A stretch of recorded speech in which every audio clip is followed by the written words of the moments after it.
Play home for the Eagles, Touchdown! Sixers, Oh, yeah! and Flyers. He scored! 97.3 ESPN, WENJ, WENJ HD Millville, Atlantic City, a Town Square media station. This is the Sports Bash with Mike Gill on 97.3 ESPN. Now, live inside the Matt Black Kia Studios, here's Mike Gill. I am not Mike Gill. For the 1st of September, to the chagrin of anonymous Cowboy fans, Jalen Hurts haters, Phillies non-believers, and anybody who hates college football and tennis, I'm filling in for Mike Gill. Josh Hennig live here in the studio at 97.3 ESPN FM, the 97.3 ESPN mobile app powered by First Bank of CIO. We got a busy show today. We'll get you updated on the latest Eagles and NFL news throughout the day. Plus, the Phillies finally broke the losing streak. How about them apples? Coming up on the show, of course, you hear him throughout the entire football season on game night for the last couple of years. He is back for another season. Andy McNamara, NFL analyst and fantasy sports insider. He'll give us the latest thoughts on the NFL and the aftermath of all the roster decisions. And we'll talk a lot of football with him coming up in about 20-some minutes from now. John McMullen is back for another edition of 3 o'clock. Of course, John is at Eagles camp today. Not camp, but practice, I should say. I got to get the word camp out of my mind. But saying training camp, Eagles camp for about 4 weeks. It's the only negative about the Eagles having camp at the same location as a practice facility is that visually you have no cue that they're no longer in training camp. You just have to mentally remember that after a certain date, which ended up being August 29th, there's no longer training camp.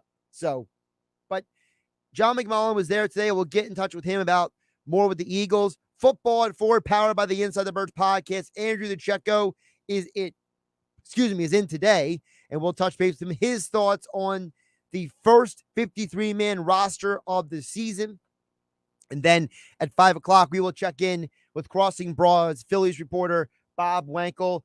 Phillies had a 3-game losing streak, exploded for 18 runs last night. I mean, where were those runs the last 2 nights? They just went off last night. It felt like they had some pent-up aggression or something going on. You know, I kind of felt it in my soul. I was like, yeah, score more runs, run up the score. And then I realized I wasn't watching a college football game. I will talk some college football a little bit later in the show as well. As always, you can join the conversation at 609-403-0973 is the text board. You also can DM the show through the 973 ESPN mobile app powered by First Bank of Sea. We got to get to the Eagles first today because it's been a crazy few days in terms of the formulation of this roster. And there's a couple of guys I want to kind of zero in on because after the initial 53 started coming into that, what I call the first 53, you started seeing a couple different things going on, right? And to me, the biggest thing of all was the reality that when they got Chauncey Gardner-Johnson, it really changed how people like myself viewed this roster. Now, I'm not going to sit here and say that they are a championship team or they're winning a Super Bowl or anything crazy like that. But a position of weakness was immediately catapulted into a position of strength. And I think it's very important that we keep that in mind. It's the idea of it's a piece-by-piece process. Look, on Monday, I had no idea that 2 Saints would be on the Eagles roster right now. But the reality is they both are. Chauncey Gardner-Johnson and Ian Book. If you would have asked me on Monday what the Eagles were going to do, I had a couple theories, but when they didn't trade Jalen Reagor before the 4 p.m. deadline on Tuesday, that was a moment I was thinking, okay, maybe they're going to keep Reagor. Maybe they have a plan for him. And they eventually end up trading him anyway. So there's a lot of moving parts here to keep track of. There's a lot of things going on with this Eagles team that we are going to keep an eye on. Couple of those things have to do with who is practicing and who is not. Miles Sanders took part in drills today. That is a huge step because remember, this guy missed multiple weeks of practice with a hamstring issue. And don't forget, he's had hamstring issues before. That is the first thing I want to highlight here. The second thing I want to highlight in direct correlation with Sanders is today was also the debut of LaMichael Pirine at practice. So for all of you people who are out there saying the Eagles need a power back, the Eagles need some guy who can go out there and bang some people. Well, Pirine is probably the best you're going to get because they don't really have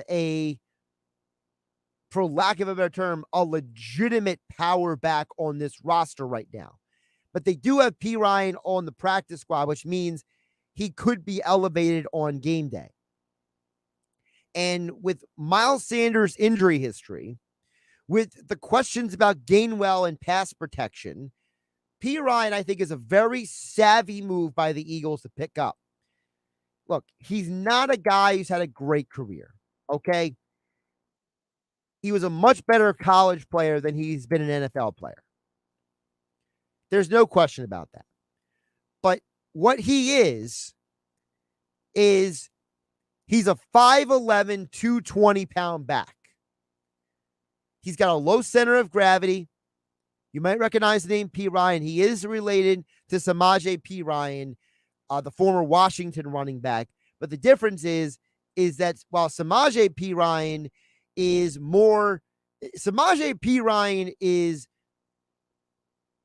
I don't want to say he's not a power back, but he doesn't have the versatility that LaMichael Pirine does in terms of not just running between the tackles. But LaMichael showed you in college and in the NFL, he is able to catch the football. He just didn't have a great time with the Jets. Now, let's be fair.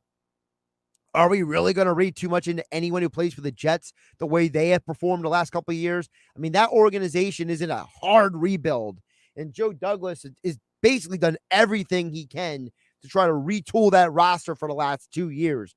And honestly, I think the Jets are still a year away from being a year away, the way this rebuild is going with Mekhi Becton's injury and everything. So if LaMichael Pirine didn't play well with the Jets, I'm not going to be mad about it. But here's what he did in college. Pirine in college was a guy who every year he was a guy getting touches in the red zone. Every year he was a guy who was getting you those tough yards, getting you touchdowns. His final year at Florida, he had 6 rushing touchdowns and 5 receiving touchdowns. So he can catch the ball. He can run the ball. He is a great, inexpensive option for the Eagles if one of these running backs has an injury, which frankly, at this point, Miles Sanders always seems to get injured. So I'm anticipating that Pirine sees the field at some point this year if he hangs around the practice squad long enough. So that is the big important news from today. The fact that Miles Sanders is practicing, but Pirine is in the building too. So the Eagles technically have 4 running backs right now. 1 on the practice squad, 3 on the regular roster. And that's important to keep in mind because we'll get to safety in a minute. But for me, when people were asking me my biggest concerns about the Eagles coming into the 2022 season, and you can tell me yours at 609-403-0973 on the text board. You also could DM the show through the 973 ESPN mobile app powered by First Bank of Sea Isle. For me, as someone who tries to be as objective as humanly possible, I had consistently zeroed in on running back and safety as my 2 biggest concerns. It'll give you 1 offense, give you 1 defense. Now, I understand a lot of people may look at their radio right now cross-eyed or maybe having their phone in their hand, looking at it sideways. If you're listening on the 97.3 ESPN mobile app, you might be looking at me saying, Josh, what are you talking about? I don't have a lot of confidence in Miles Sanders. I am extremely disappointed in the progression of his career. This is a guy who was top 10 in the NFL in yards from scrimmage as a rookie. That rookie season in 2019, when almost the entire offense went down with injuries, Miles Sanders stepped up big. And you're talking about a guy that went out there and did really well. Look, when you are top 10 in the NFL in all-purpose yards, that's saying something.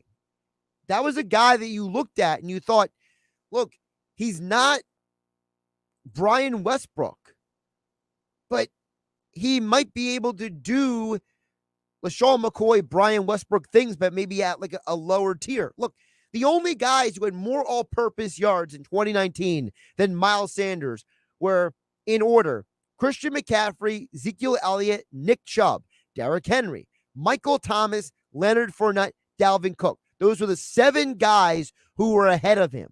Miles Sanders had more all-purpose yards than Aaron Jones, than Austin Eckler. He had a really good rookie year. The fact that he has regressed has concerned me. The fact that he has not been able to stay healthy for the last 2 years has been a concern to me. The fact that he had 0 rushing touchdowns last year, playing on a team that had one of the best rushing offenses in the NFL, is a concern to me. So yes, I was concerned about running back. Now, Miles Sanders is also in a contract year. So that means on the other hand, on the one hand, I'm concerned. On the other hand, I have a anticipation that Miles Sanders wants to have the best year of his life at 25 years old because he's going to be a free agent after this year. And if he's healthy, I'm assuming the Eagles are going to use him very, very often in a lot of situations because he is an athlete. He did put on some muscle in the offseason. And he's a guy who's motivated for that contract. So use that motivation to your advantage. I get it. It makes sense to me. On the flip side, I have been telling you guys that my other concern with the Eagles was safety, because before the trade of Chauncey Gardner-Johnson, I looked at the safety position as, Anthony Harris he's average on a good day. And people were trying to say, well, Anthony Harris played well when he had a good defense in front of him. And I'm thinking, so you're a system player. Like, you're not really a great player. You're just a product of a system. If the defense is good, you're good. If the defense is average, you're average. Great. When Marcus Epps was your best safety coming into this season, it's a position of weakness. It's nothing against Marcus Epps. But when Marcus Epps is the one guy that you can count on and you know is going to be your guy, that's not a good sign. And I have to give the Eagles a lot of credit. I think that Chauncey Gardner-Johnson, also known as CJ, is going to be a major upgrade at the safety position. What he showed in New Orleans in terms of his play, in terms of his versatility, in terms of his personality, is going to be a perfect fit for this organization. So for me, I give Howie Roseman a lot of credit. I give this team a lot of positive marks. Now, the problem is, as an objective individual, I still have to be honest with you and tell you what is the weakness of this team. Because every team has a weakness. There is no team in the NFL that doesn't have a weakness somewhere on their roster. There is not a team in the NFL that doesn't have some sort of flaw, okay? Look, the Buffalo Bills, they have one really good corner and some average corners. And frankly, after Stephon Diggs and Javonte Davis, I don't love their wide receivers. And their offensive line is good, but not great. But you assume Josh Allen is going to elevate the team around him and he'll make up for some of those deficiencies. The Kansas City Chiefs replaced Tyreek Hill with Marquez Valdez-Scantling, basically. So, I mean, I'm not going to sit here and act like, that's the biggest difference maker in the world. The Packers lost Devontae Adams, replaced it with Sammy Watkins, basically. Good luck with that. There's a lot of guys around this league, a lot of teams that are contenders that you have questions about. Even a team like the Chargers that on paper looks amazing, I have two questions with the Chargers. Number one, do you have the depth after your best skill position players to withstand a lot of injuries, which not every team does? There are some teams that are way deeper than others. I don't know how deep the Chargers are. I'm going to give them the benefit of the doubt right now because I think the Chargers are still a very good team. I think Justin Herbert is an MVP candidate. So when you ask me what is the flaw with the Eagles right now, I have to go down the list. The offensive line, well, they're one of the best in the NFL. The defensive line, at worst, they're a top 12 defensive line in the NFL. At worst. Their linebackers are significantly upgraded. Their safety position is upgraded. Their cornerback position is upgraded. Their wide receiver position is exceptionally upgraded. So if I had to lean on something that is the flaw, I'm changing the answer to two things. Number one, my concern on the defensive end, the concern that I walk in right now is what happens when the veteran guys are not able to go out there, okay? Right now, your linebackers look pretty good with Kazir White, TJ Edwards, and then Nakobe Dean being the third linebacker. My question is, if you have a game where some of these guys get injured, Hassan Reddick gets injured, do we have a lot of confidence in the guys backing these players up? Like when you look at Patrick Johnson, are you giving me the thumbs up that he can fill the void? Him and Kyron Johnson can fill the void. If Hassan Reddick goes down, he misses 4 games this year. If Kazir White goes down and it's Nakobe Dean and TJ Edwards, how confident are you in those linebackers without White out there? I would argue White is the best linebacker on this team right now. If Chauncey Gardner-Johnson misses any games, if Darius Slay misses any games, how confident are we in the guys backing them up? Because here's what I look at. On the offensive side of the ball, I think the Eagles have exceptional depth at the offensive line and the wide receiver position. If Devonta Smith or A.J. Brown miss a couple games here or there, you're not dying because you still have Dallas Goedert at tight end. You still have Quez Watkins, who is shown to be a big playmaker. Zach Pascal is a pretty sure-handed and pretty reliable third down conversion kind of receiver. And if we're being honest with ourselves, we know that they didn't put all 3 of those wide receivers on the practice squad for no reason. Devin Allen, Deion Kane, and Britton Covey are all guys who impressed in camp. They impressed a lot of people in the Eagles organization. And I think that in a pinch, any of those guys could come in there and do a job if needed.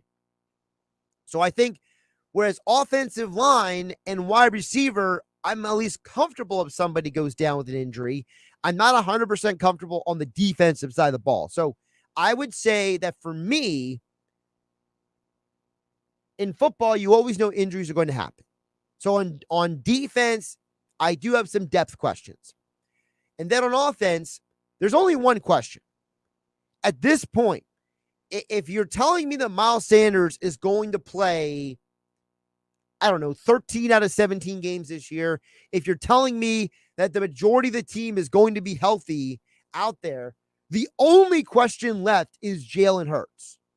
Because for as much as I have been a believer and a supporter in Jalen Hurts, I am not naive or dumb enough to not admit that this is a prove-it year for Jalen Hurts. The Eagles have 2 first-round picks for a reason.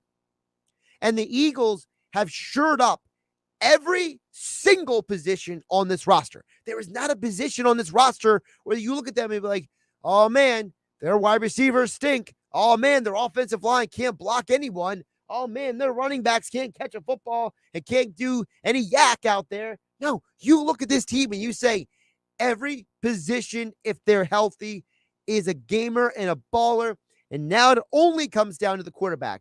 The Eagles have literally created an environment where there are 0 excuses for Jalen Hurts if everybody plays well and stays healthy. And I know for some Eagle fans, that's terrifying. For other Eagle fans, that's exciting. But guess what? If Jalen Hurts is anywhere as good as the coaches and players around him say he is, the Eagles are winning a minimum of 10 games this year. All right, on the other side, I'll talk football next with Andy McNamara. Of course, he joins us every football season, talk NFL and fantasy football. Josh Hennig filling in for Mike Gill on the Sports Bash on 97.3 ESPN, being brought to you by The Gallery, bar booking games in Ocean Casino Resort for this football season. Cheers your favorite drinks while cheering on your favorite team. Go to The Gallery in Ocean Casino Resort to go for the win. For more information, visit oceanac.com. Must be 21 or to play. Gambling problem? Call 1-800-GAMBLER. We are less than a week away from the start of the NFL season. What does Andy McNamara think of the state of the NFC that the Eagles are in? Should the Eagles be NFC East favorites? We'll ask him next. Our love for sports is what makes us different from any other station in South Jersey. Oh, yeah! Number 1 for live sports and sports talk. 97.3 ESPN and the 97.3 ESPN free mobile app. It's a crime to pay more than a dime. Every vehicle, one dime down. At the all-new Springfield Mitsubishi, Atlantic City. SpringfieldMitsu.com. Why would someone looking for a mortgage at the Jersey Shore take a loan from a company in Detroit or North Carolina or some other far-off place? Online mortgages promise a lot but don't always deliver. First Bank of Sea Isle City knows the Jersey Shore. We are local lenders. We use local appraisers and provide in-house processing. We understand the unique obstacles of financing in Cape May County. Don't take a chance. Local banking is better. Let us guide you. First Bank of Sea Isle City. Member FDIC, Equal Housing Lender. The Labor Day event from Dell Technologies is here. End the summer strong by starting up a new season of productivity. Your business upgrade begins with up to 48% off top-rated laptops, like Vostro, taking performance to the next level with 12th Gen Intel Core processors. It's time to push your growing business even further. What's next for you? Upgrade today by calling 877-ASK-DELL. That's 877-ASK-DELL. Let's be real. Mopping is a hassle. You have to fill the bucket, pushing a wet, heavy mop around, then cleaning the mop when you're done so it doesn't grow bacteria. A hassle on top of a hassle. Try Swiffer WetJet. With Swiffer WetJet, you start with a fresh pad and cleaning solution every time. And when you're done, you just toss the pad. Swiffer WetJet, the faster, easier, cleaner way to clean your floors. TracFone Wireless knows that everyone needs an endless amount of data, so why pay for it? Get unlimited talk and text with 8 gigabytes of high-speed data for just $40 a month. With unlimited carryover data, so you keep what you don't use. On America's largest and most dependable networks with nationwide 5G. Get high-quality smartphones at a great price. Just the data you need at the price you want. Learn more at TracFone.com today. TracFone Wireless, now you're in control. Available at major retailers. 5G compatible device required. Actual availability, coverage, and speed may vary. See terms and conditions at TracFone.com. Get in the zone. AutoZone. Welcome to AutoZone. What are you working on today? Starting trouble. No one likes that. We'll get you set up for some stronger starts. You might just need a fresh charge, and we'll take care of that free of charge. But if it is time for a new battery, we've got replacement batteries that'll fit your needs, starting at just $69.99. You can learn more about our battery selection at AutoZone.com. That's what makes us America's #1 battery destination. Get in the zone. AutoZone. Claim based on data from the NPD Group 2021. Are you doing everything to keep your heart healthy? Heart disease is the leading cause of death for both men and women in the United States, but it's also the most preventable. At Cape Regional Health System, we're ready to help with information on making heart-healthy choices, knowing your family history, and the risk factors for heart disease. To find out more or to schedule an appointment, call us at 609-463-CAPE. Do it for yourself, for those you care about, and for those who care about you. Cape Regional Health System, for a healthier life. Long weekends are all about getting a little you time. And at the Home Depot, you time starts with you saving. Saving space with an HDX 27-gallon Tough Tote for only $13.98. Saving time with a free and fast-charging 18-volt battery when you buy select Milwaukee Power Toolkits. And saving you a trip with free delivery on over 1 million items. Do Labor Day your way with savings right now at the Home Depot. How doers get more done. Here we go. What's the safest bet in town? Another World Series run? Maybe a Super Bowl trophy. Or knowing that at Matt Blatt Kia, you can drive a new Kia with 0 down, 0 payments for 90 days. And Matt Blatt Kia's 4-day love it or leave it return policy on every new 2023 new Kia in stock. Don't see your new Matt Blatt Kia on the lot? Doesn't mean you can't be driving it home tomorrow. Worried about your credit? Forget it. We finance your future, not your past. Why settle for a used vehicle when you could be driving a brand new Kia? Because if you have a job clearing $400 per week, we want to approve you today. All Kias come with a 10-year, 100,000-mile limited warranty. And we want your trade. We'll even buy it for cash. It's gotta be a Matt Blatt Kia. On approved credit plus applicable taxes and fees. See dealer for details. Not all will qualify. Deferred payment through TFCU. Interest accrues from date of sale. Offers don't combine. Go to mattblattkianj.com for complete details. Matt Blatt Kia, 6211 Black Horse Pike, Egg Harbor Township. And now on Route 37 in Tom's River. Now, back to more Sports Bash with Mike Gill on 97.3 ESPN, South Jersey's sports leader. 2:26 on a Thursday edition of Sports Bash. Josh Hennig filling for Mike Gill here on 97.3 ESPN. Hey, don't forget, you have a chance to win tickets to go see Stained in Atlantic City Ocean Casino Resort next weekend. They are in concert. All you got to do is go to 973ESPN.com or the 973 ESPN mobile app. Fill out the form, and we will pick not 1, not 2, not 3, but 4, but 5 winners tomorrow on the Sports Bash here on 97.3 ESPN. I wonder if Andy McNamara could actually name any Stained songs. Stained is like one of those bands where you either know them or you don't. Like, there's no in between. Stained is a band that, like, you immediately hear their name and you think of a song. Or you're sitting there for 6 hours trying to remember what your high school life was like and trying to figure out if they may be on your some mixed CD somewhere. Andy McNamara joins us right now at AndyMC81 on Twitter. Andy, how you doing today, my friend? Good, Josh. Good, man. I was hoping you'd break out a little Booker T 5-time for the giveaways. And no, I don't know anything about Stained. When I hear Stained, I have 2 kids. The first thing I think of is laundry and food stains. So I don't know Stained, sadly, but I'm sure they're tremendous. Well, you and I are in the same age range. So It's kind of like, when we were in high school, okay, that junior high to high school, like, era of like a 5-6 year period, Stained became hot, like right in the middle of that era. And they were part of that like post-grunge alt-rock movement. At the time you had Disturbed and Godsmack, and then Stained was thrown in there. So and like then Korn gets thrown in there. Yeah, okay. They're all kind of part of that era, know. So it's like, but Stained is one of those groups that, like, you either know them or you don't. Like, like if I told you the lead singer of Stained is Aaron Lewis, your response, Andy, sounds like it might be, does he play running back for the Broncos? Yeah, is he a fourth stringer or a practice squad guy on the Broncos? Am I taking a flyer on Aaron Lewis at the end of a fantasy draft? Maybe. Maybe, I don't know. I don't think you want Aaron Lewis in your fantasy team anyway. Probably not. Let's get to the football.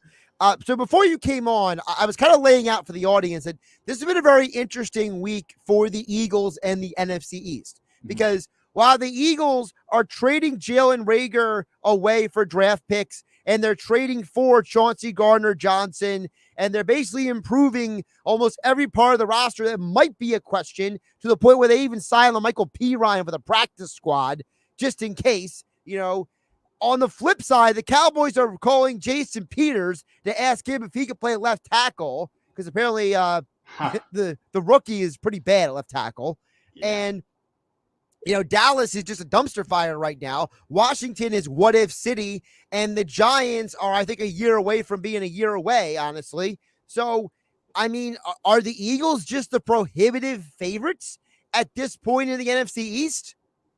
I would still put it neck and neck with the Cowboys, even with the offensive line situation. I still respect everything that they have together. So I don't think it's like, personally, I have the Eagles winning the division, but I don't think we're at a point where it's a for sure foregone. Like, Dallas is going to put up a fight, is what I'm trying to say. They're going to put up a fight. I think they still have the pieces. If you can get that left tackle side figured out, like anything else, maybe you throw an extra tight end on the side, maybe you running back helps with coverage, whatever it might be to fill in the gap, barring any other injuries. I still think they can hang. But I love what the Eagles have been able to do, like adding Chauncey there.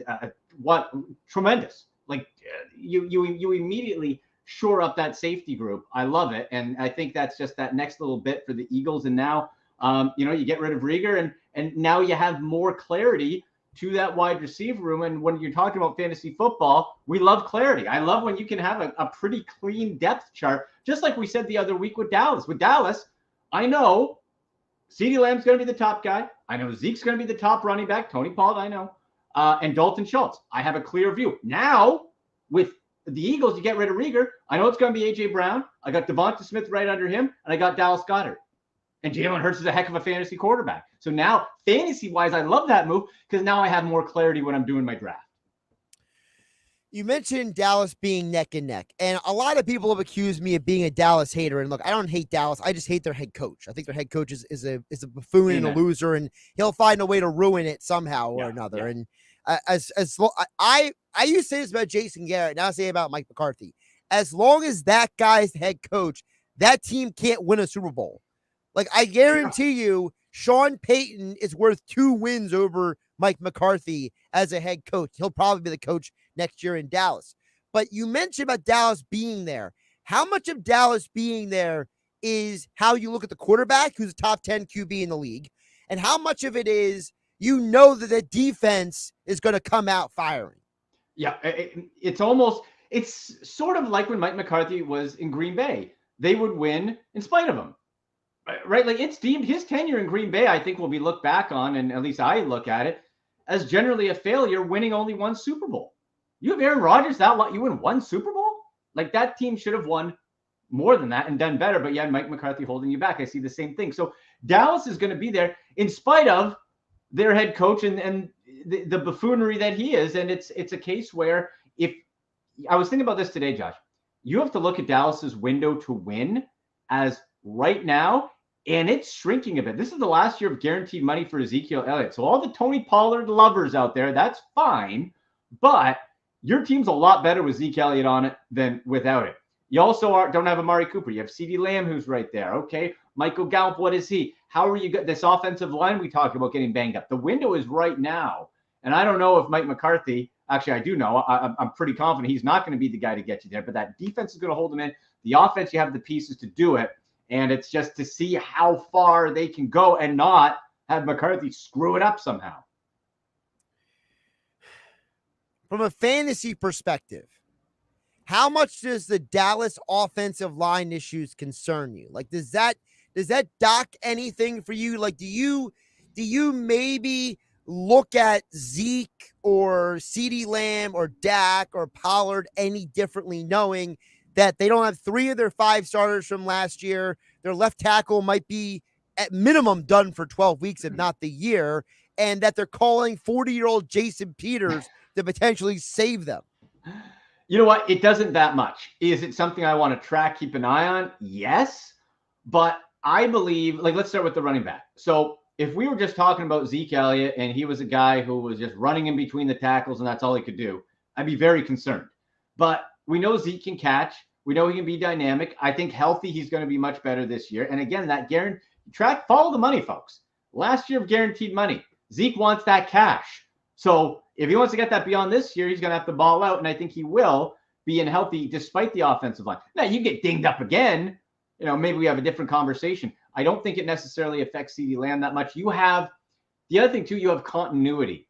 Dak knows this system. He knows the players around him. CeeDee Lamb is not a rookie. So you have that fail-safe where Dak can get the ball out of his hand quick as well. We saw that for years with Tom Brady. Nobody really talked about the Patriots' offensive line because Brady had the ball out of his hand so quick. So as long as Dak can sort of work around that and they have plays where you can get the ball out of his hand quick and build that way, I don't see it fantasy-wise being that much of a concern, at least right now.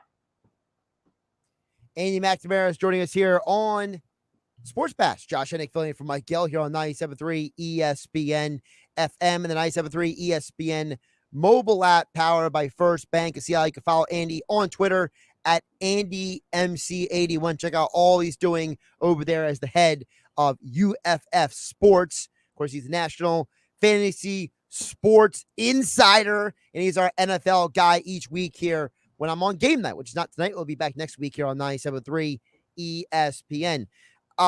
Let's go around the rest of the league here a little bit because this week has been very interesting, and I want to go first to the Saints. All right. The Eagles right now have two players who were going to be Saints this year. Now, I understand one of them doesn't count, and that's Ian Book. He's their third-string quarterback right now. But to me, Chauncey Gardner was a big part of that Saints defense. And for them to just say, we can't get a contract done with us, we're willing to trade this guy, that feels like a little bit of a fail by them. And for Dennis Allen's first year, I look at the Saints in a similar way I look at Washington. It's a lot of what ifs. Yeah. What if Winston plays well? What if the offensive line holds up? What if the defense comes out of the gates firing? I feel like Dennis Allen is in a very awkward position where this team is either going to be big boom or big bust. Right. And another what if, Michael Thomas, he's still not 100%. And he was a bit of a head case with the team before. Now, does that get relieved with Sean Payton out of the picture? I don't know. Maybe not. And so you have a whole bunch of questions. You mentioned Jameis Winston. The last time we saw him before he got hurt, boy, that was not the Jameis Winston that we'd seen in the past. That's not necessarily a bad thing when it comes to interceptions, but you weren't having the gunslinger. Remember, Josh, he was dinking and dunking. He was doing like 130-yard pass. Like it was weird seeing Jameis Winston like that. Are they going to open him up a bit? Are they going to keep conservative? Are we going to see, the two words I hate in fantasy football the most, Josh? Taysom Hill. Taysom Hill. Good Lord, I can't stand Taysom Hill when it comes to fantasy. What is that guy going to do? He's going to mess something up. He's going to mess something up for a fantasy team. So what does he do also? And then you mentioned you remove Chauncey there. Okay, the what ifs are the worst when it comes to betting and when it comes to fantasy. If you have too many what ifs, that's a sign to try to stay away if you can. NFC South. How do you tier those teams? Because the Bucs offensive line is a dumpster fire. And Brady, Brady still won't tell us why he had to disappear for 11 days. You got Carolina with our boy Baker down there. But, Carolina is another team of what ifs because I feel very safe saying Christian McCaffrey plays 15 of 17 games this year. Carolina is a playoff team. And we just mentioned the Saints. How do you tier this division? Because let's be realistic. I'm not thrilled with any of those three scenarios. Well, the Falcons are the basement. I think that's the easiest tier to Well, I'm not even talking about them. I know. You know what I love, and I don't know if he's in the right situation or not. But coming out of the draft, Desmond Ridder, man, that guy caught my attention. I really, really like Desmond Ridder. I don't know if in Atlanta it's going to work out, but he's not going to be. He's in a perfect scenario because you have Marcus Mariota. Yeah. I was going to say, I will say this. Mariota is the best mentor for him. Yes. Because they both play a very similar style of play. So if it's going to work for Ridder, it's going to be this situation. The problem is the offensive line still stinks. Oh, it's terrible. Like Atlanta, come on. It's not good. So that's an easy tier. That's the bottom. I think the two ends of the tiers are easy. Tampa Bay is winning that division if Tom Brady stays healthy. I don't care offensive line. Look at the rest of the team. I don't. Tom Brady is not finishing not first in that division if he's healthy. That's happening. Atlanta's at the bottom. The question to me comes with the next two. We talked about the questions around the Saints. The quarterback position with Carolina, you mentioned Christian McCaffrey. You have some nice weapons. What Baker are we going to see in a new scenario? He's already kicking up a whole bunch of stuff saying that he didn't say whatever to Cynthia Freeland. And anyone dragging Cynthia Freeland through the mud. I've interviewed her a number of times over the years. She's a gem. She's a straight shooter. She doesn't have BS. She's not like clickbait person. So if she said Baker said it, I guarantee you he said it, and he's backing up and backpedaling and throwing her under the bus, which sucks. That's a pretty sucky thing of him to do. And I apologize for Baker as much as possible. That's pretty scummy. So when you look now at Carolina, it all comes down to quarterback. Now remember too, Josh, they tried this same sample with Sam Darnold last year. Hey, first round guy, the Jets messed him up. Let's give him a chance. Is Baker better than Sam Darnold? Absolutely. But same type of scenario. You got to prove it. Are we seeing 2020 Baker where if you have a run game that works, he can ball out at times and be, roll out and play action and all that? I think he should. He's going to have that chip on his shoulder. So Carolina, I would put right now, if I'm looking at him and you get 2020 Baker, I put Carolina ahead of the Saints because Jameis Winston, the last time I saw him on the field was, like we said, kind of dink dunk and not too great. Let's flip it to the NFC as a whole. Okay. I said it earlier this week that I think that the NFC, the biggest problem for the Eagles, okay, a lot of people have, the Eagle fans who are like 100% on board the train, right? They're like, what's keeping this team from going to the Super Bowl, right? Like that fans out there. Every team's got those fans, right? Yeah. And for me, when I look at the NFC, my question is, I see the Rams, I see Aaron Rodgers, I see Tom Brady, I see Kyle Shanahan. I see 4 specific barriers to them getting out of the NFC for the Eagles. I'm not saying the Eagles are the 5th best team. I just don't think that right now they're one of the top 4. And to me, that's kind of my thing with the NFC. I think in the NFC, there are potentially 10 teams fighting for 7 playoff spots. Okay, let's take a look and go through. Okay, so the Rams, I'm with you. Yeah. 49ers, you bring back Jimmy G. Trey Lance going to have to show me. I would personally right now, I would put the Eagles above the 49ers myself. That's Trey Lance played one college football game and a handful of snaps left. I'm not crowning him. So we got the Rams. Cardinals, we know, fail in November. Tampa Bay, I'd put up there just because of the Tom Brady factor. Green Bay with Aaron Rodgers. Dallas, not in the sense that I think Dallas is going to win the Super Bowl, but Dallas is going to be a tough out for the reasons we talked about before. Things break a little bit. They're not going to be a cakewalk. After that, you got sort of those tweeners. Like Minnesota, we know, is going to be good enough, but not – they're not scaring you at all. Detroit, no. Bears, no. Carolina, no. Seattle, absolutely not. So when we're looking at that, like I'm saying, why not the Eagles? You get it all. I think it predicates on Jalen Hurts taking that step forward that me and you believe he can as a passer of the football, which I think he was underrated. I've said it on the show many, many times, underrated in college as a passer. We know he can move. You got all the weapons around you now. You got a nice set of weapons, and he's been blending with A.J. Brown really nicely. So that if he takes that step, I don't see any reason why we can't look at the Eagles in that tier after the Rams and after the Packers. I think you then can put, if that breaks well, you can put the Eagles right in that next sort of set, right underneath that in the NFC. Before I let you go, I told you that we would talk a little running back before we got out of here because we got to every position on your fantasy rankings aside from running back. Right. My question about running back is less about your rankings and more about kind of how do we go into this year where I feel like there is less defined depth at running back than usual because there's so many timeshares. There's so many situations where Pollard and Zeke, Chubb and Hunt, for goodness sake, I don't even know who the starting running back is supposed to be in Denver. It's just kind of to the point where we know Jonathan Taylor, we know Christian McCaffrey, we know Derrick Henry, but after those three guys, it feels like almost everyone's in a timeshare.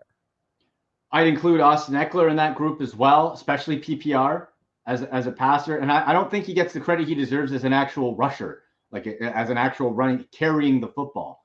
I think you put Eckler there. Zeke, I know we talked about Zeke and Paula, but I don't know, man. I'm just getting this feeling with Zeke being healthy in that money year, he's going to be able to pop Dalvin Cook, but you have to be comfortable. You draft Dalvin Cook. He's missing 2 to 4 games. It's happening. He's missing 2 to 4 games. Happens every single year. So you got to be comfortable with that. And he's still a first-round pick in my mind because he's so dynamic outside of that. But you're absolutely right. There are a ton of timeshares. Now, I also like DeAndre Swift out of Detroit because he can for what we have to look at too, for teams that aren't going to be great, and Campbell can scream and bite as many kneecaps off as he wants, but the Lions still aren't going to be great. But what you have to look at the running back with not good teams, if it's like, okay, well, if you're down, you're not going to run the ball. Well, can your starting running back catch? DeAndre Swift, the answer is yes. But with Denver, like you said, okay, it's Javonte right now, but Melvin Gordon's still there. That's still sort of weird. What do we make of Aaron Jones? Like, I have Aaron Jones, where do I have him? As my 12. A.J. Dillon's still there, but is Aaron Rodgers going to have to lean on Aaron Jones a bit more because you don't have a Devontae Adams? How is that going to look? So there are a ton of questions there. So if I'm giving advice for people's fantasy football draft this year, if you're anywhere from, let's take 12-team redraft PPR, most standard ones. If you're 6 or up, take a running back if you can. Or if you're at 6 and then take like Justin Jefferson. If you're below that, then you have to start considering, am I going to take the 6th or 7th best running back, who then you're definitely in some sort of share position, or am I taking the 3rd, 4th, 5th best wide receiver? If I'm picking 12, am I taking like Travis Kelce because I'm getting the best at a position and swing back? Maybe. So that's what you have to keep in mind. Don't panic based on position early on. See where the running backs fall. And if you can take one of those guys we talked about, who is going to get one of those becoming ever more rare RB1s, bell cow 3-down guys, take them. Otherwise, reassess and don't go and get the 7th best running back if you're picking at the end of the first round. All right, Andy, before I let you go, tell me about what you got going on with a UFF Twitch channel tonight. Oh, baby. Oh, man. Well, Josh, you're wearing your Just Bring It Rock shirt, so I know you're going to appreciate this. Now, this is a independent. I love the shirt. This is independent wrestling. We all love our indie wrestling. So I do play-by-play for this charity wrestling, but I've been doing it for like 10 years, 1 or 2 shows a year. This is the first one back from COVID. And it is the main event for the heavyweight championship. The hardcore legend himself. Philly fans might be appreciative of this guy, Tommy Dreamer, ECW royalty, main eventing. I'm so pumped to be calling this match. And he's going for the heavyweight title. People who remember the late, great Pat Patterson from the WWE, his nephew, Zach Patterson's wrestling. He's a tremendous specimen. See a battle royal, multiple titles. That is happening 7 p.m. Eastern tonight on twitch.tv/Ultimate Fantasy Sports. So you don't even need a Twitch account. Just go to twitch.tv, type in Ultimate Fantasy Sports or /Ultimate Fantasy Sports. 7 o'clock, Tommy Dreamer, hardcore legend. It is going to be a ton of fun. So pro wrestling tonight on Twitch, and I got the call. At Andy MC81 on Twitter is where you follow him.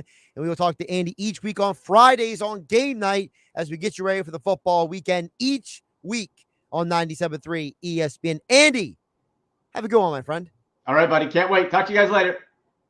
Josh Hennig here, filling in for Mike Gill on the Sports Bash on 97.3 ESPN FM, the 97.3 ESPN mobile app powered by First Bank of Seattle City. More football talk still to come with John McMullen at 3 p.m. Andrew DiCecco football at 4 as well. Still to come here on a Thursday edition of the Sports Bash. When you need live sports play-by-play. Forget it. Out of here.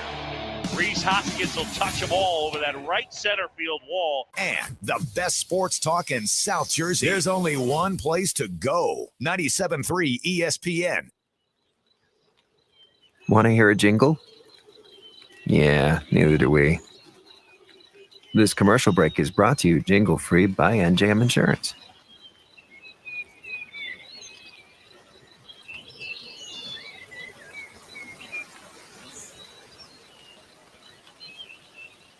No jingles or mascots, just great insurance.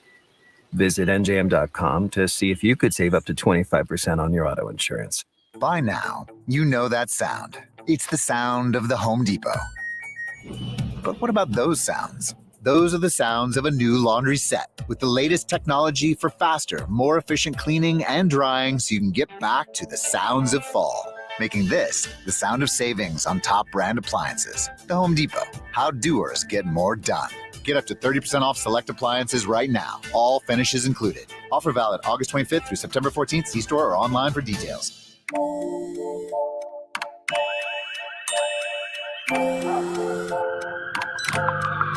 The world is always on, but you shouldn't be. Put junk sleep to bed. During Mattress Firm's Labor Day sale, get a king for the price of a queen or a queen for a twin. And save up to $700 on Sealy. Talk to a sleep expert and unjunk your sleep today. Mattress Firm. The opioids I was prescribed made me feel worse. I was pregnant, addicted, and scared. I thought painkillers would get me back on the field faster. I was wrong. Then I heard about 844-REACH-NJ. I got into treatment and delivered a healthy baby girl. 844-REACH-NJ was the call I needed to make. I'm glad I made the call. I made the call. Hello, REACH-NJ. If you or someone you love is struggling with addiction, call 844-REACH-NJ from the New Jersey Department of Human Services. This is Loyalty Lab Interview 6. Subject, grandmother's loyalty. Margie, what do you do when your grandson misbehaves? Angels don't misbehave. Here we study the most loyal, like you and... Oh, there goes the lamp. Shouldn't have put it there. Shell and the Fuel Rewards program has our members' backs too. It's super easy to save on every gallon. Loyal, just like how you acted like that wasn't his fault. Someone should clean that up before he gets hurt. Yes, loyal, just like that. 10 years of FR.com. Terms and conditions apply. 97.3 ESPN and TracFone Wireless want to share ideas with you for enjoying the great outdoors in South Jersey. Here are some popular outdoor ideas this spring.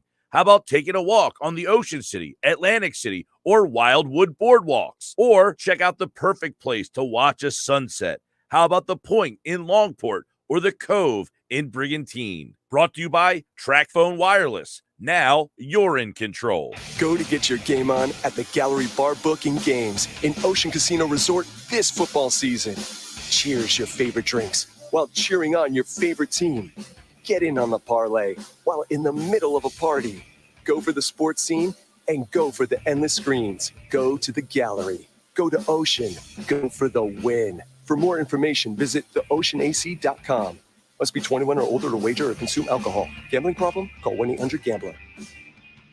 Get in the zone, AutoZone. Welcome to AutoZone. What are you working on today? Starting trouble. No one likes that. We'll get you set up for some stronger starts. You might just need a fresh charge, and we'll take care of that free of charge. But if it is time for a new battery, we've got replacement batteries that'll fit your needs, starting at just $69.99.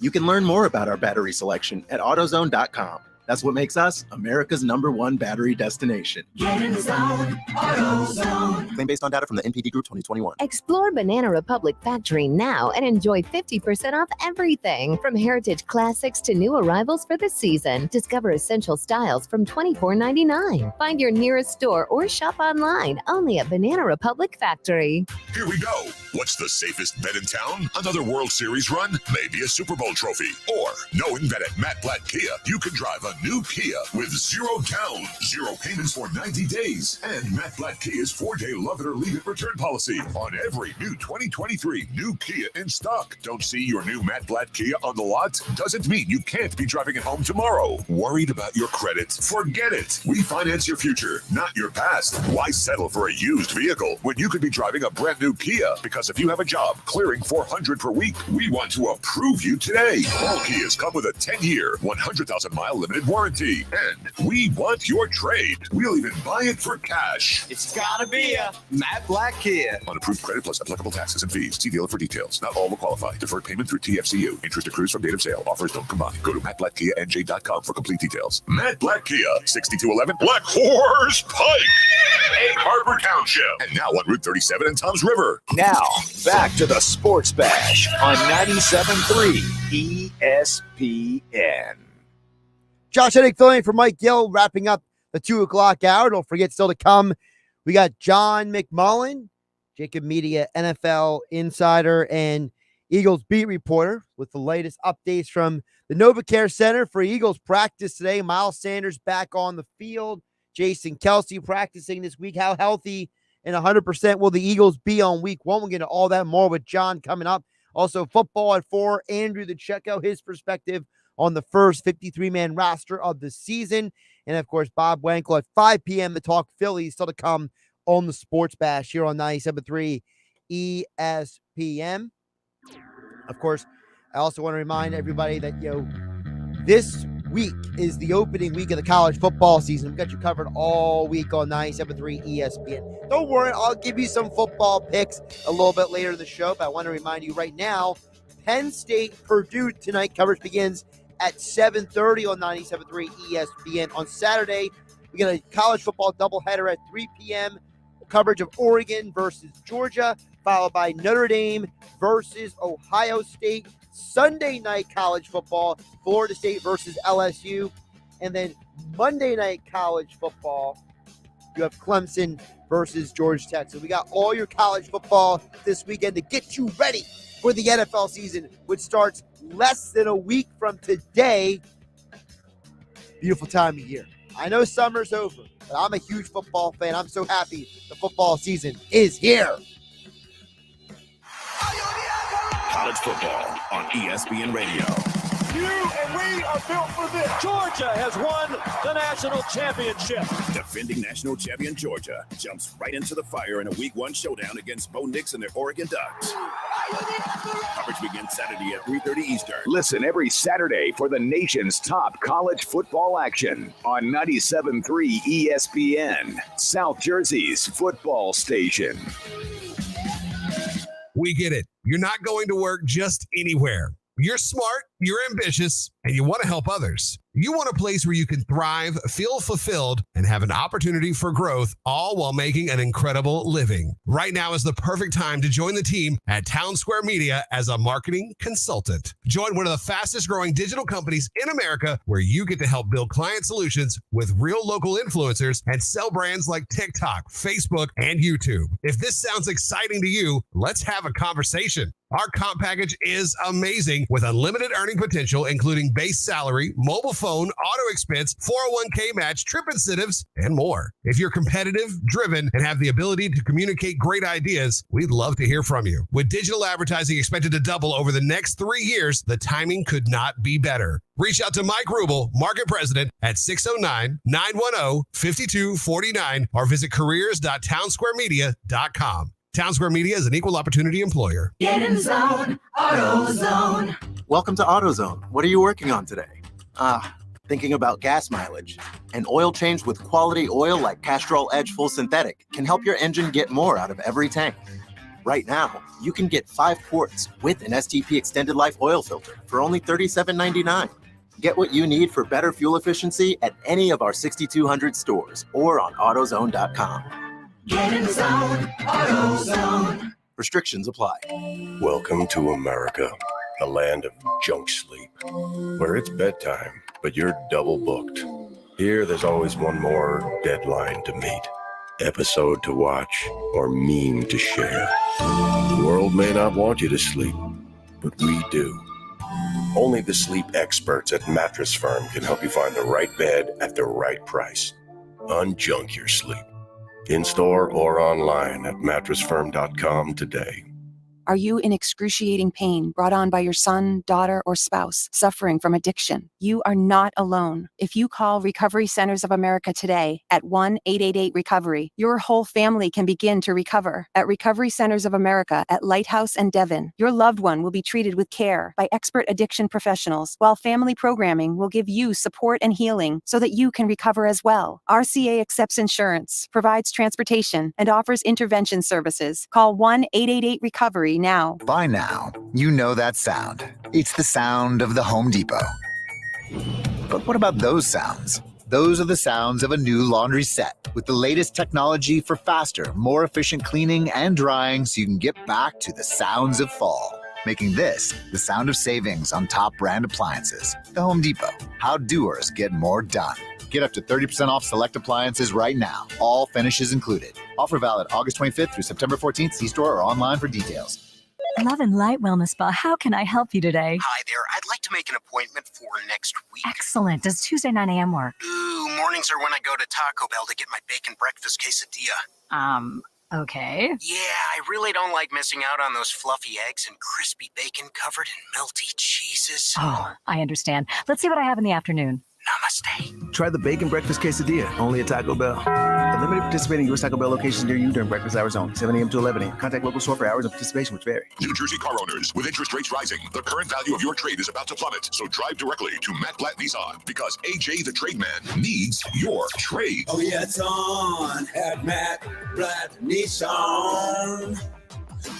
So cash in your vehicle now before it's too late and drive home in a new Nissan today with 0 down and 0 payments for 90 days and 1.9% financing for 36 months on every new Nissan in stock or en route. Just because you don't see your new Nissan on the lot doesn't mean you can't drive it home tomorrow. New 2022 Nissan Armada. Get $5,000 off MSRP, $61,885, and drive away with peace of mind with Matt Blatt Nissan's 4-day love it or leave it return policy. MattBlattNissan.com. Negative equity will be refinanced into new vehicle. Interest accrues from date of sale. Not all will qualify. MSRP $61,875. VIN N9677-417. Offers can't be combined. Call 877-289-6670 or go to MattBlattNissan.com for complete details. Offer ends 9/4/22. It's on at Matt Blatt Nissan on the Black Horse Pike, Egg Harbor Township. This is why we're number one for sports in South Jersey. The Eagles are going to make the playoffs.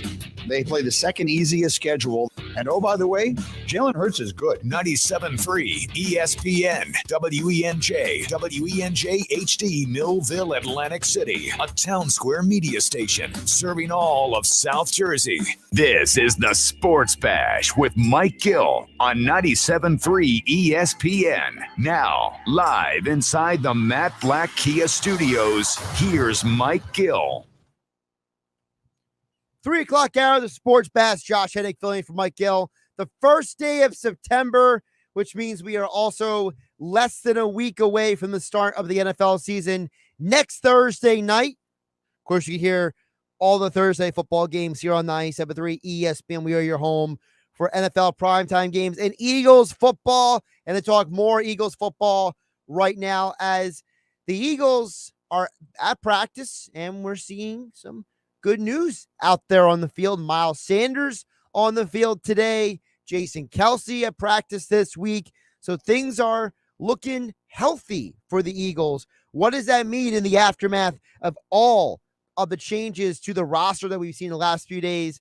We'll get into all that now with John McMullen from JAKIB Media here on 97.3 ESPN. John, how you doing today? Doing well. Thanks for having me, Josh. I appreciate you jumping on, even though Mike Gill is off today. You're my buddy too. Come on. Come on, Josh. John, you were at practice today. It seemingly looks like, according to everything, appearances, that the Eagles are trending to be pretty much almost 100% healthy week one. Yeah, and that was the goal. I mean, that's why they ran the preseason like they ran the preseason in training camp. I mean, there's not a lot of value in it from a standpoint of obviously winning preseason games, but also the evaluation process, because everything's been so scaled back with collective bargaining. So the Eagles want to get there as healthy as possible, and they've gotten there pretty much as healthy as possible. And I'm glad to see Miles was back out there because I was tired of asking that question. Fans keep asking it.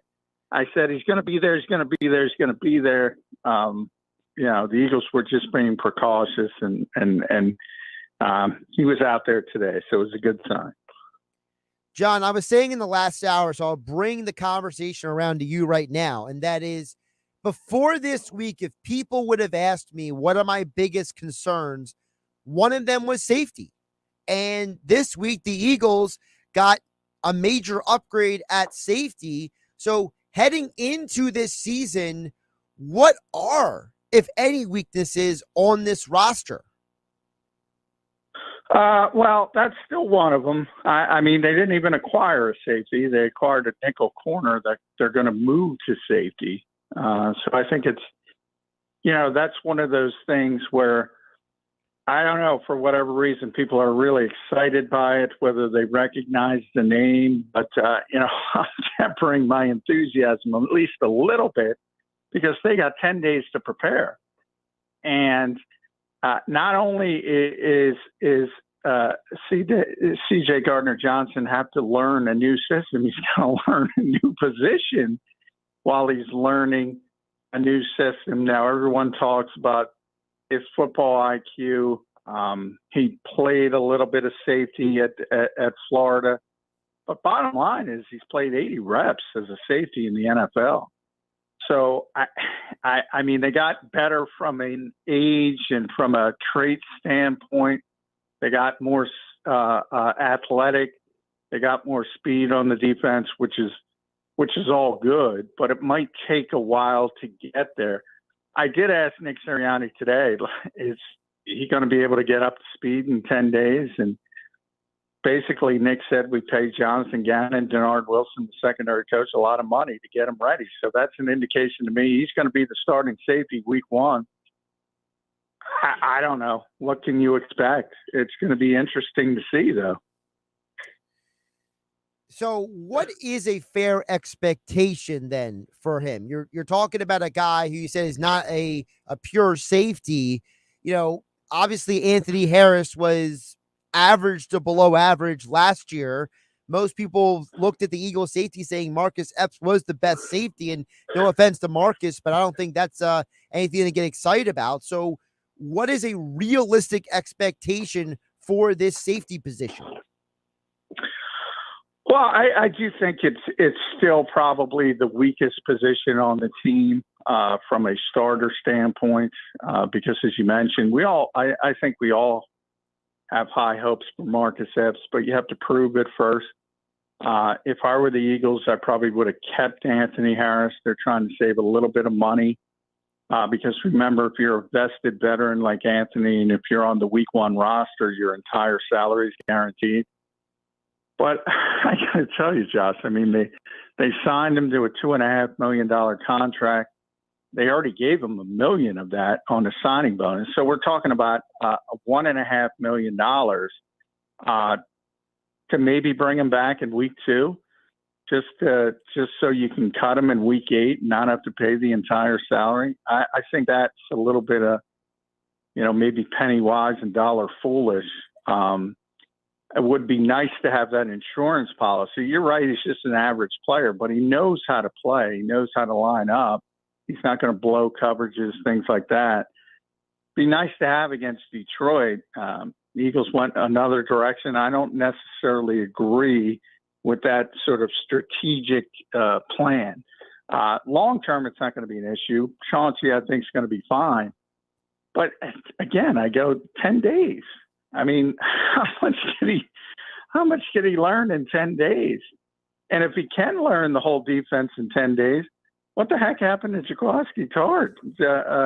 I mean, there's a 7-year veteran who played in a similar defense. The 49ers play a Vic Fangio scheme. The Eagles play a Vic Fangio scheme. And he had trouble with the terminology.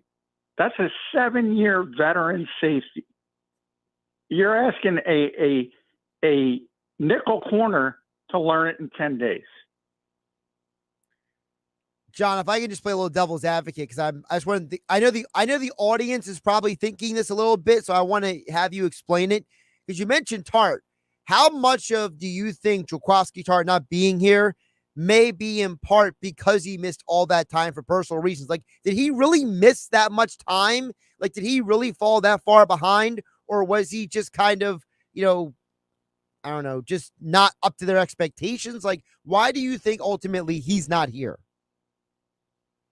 He's not here because he didn't play well. He missed 3 days for personal reasons. So I don't think that was the reason. He just wasn't. And remember, the Eagles signed him to a 1-year veteran minimum deal. So, the contract always tells you a lot. It was a throw, a dart to throw at the dartboard, and it didn't work.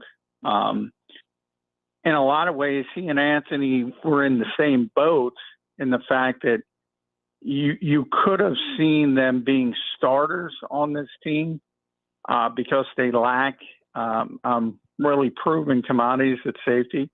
And you could also see them getting cut if they didn't live up to expectations. And that's what happened to Jaquiski Tartt. But, throughout the process, there was talk of him, being a little bit behind when it came to that terminology. And that's where my antenna got raised because, again, this guy's been playing this guy has played safety for a long time with a very good defense that plays a similar scheme. And the Eagles are telling me that he had trouble with the shift in terminology. And now they're telling me, oh, yeah, Sean, CJ's going to be out there week 1. Everything's going to be fine. Which is it? John McMullen joining us here on the Sports Bash. Josh Hennig filling in for Mike Gill on a Thursday edition on 97.3 ESP. You can follow John on Twitter at JF McMullen for all of his Eagles and NFL coverage. Also, check out him and Jody Mack on Birds 365 Monday through Friday in the mornings on the JAKIB Media YouTube channel. John, flipping over to the offense, I got to ask you because Pete Thompson's not here. So this is the question I feel like he would want to hear. Is it a kicker question? No, it's a backup quarterback question.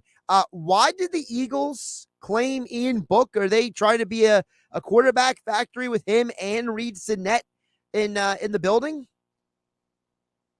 Well, they already are a quarterback factory. We all had Howie Ruse the day. He said that. He still they like having 3 quarterbacks, and they like having at least 3, and they like having developmental quarterbacks. And Howie said after they cut Reed Sinnett originally before bringing him back to the practice squad that we're going to get a 3rd quarterback, and he got one.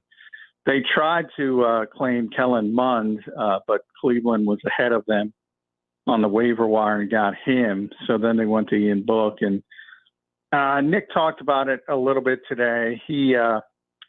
Tommy Reese, who is the offensive coordinator at Notre Dame, was his assistant, Nick's assistant when he's with the Chargers. So they're very close. Okay. And he got a good scouting report from Tommy Reese on Ian Book.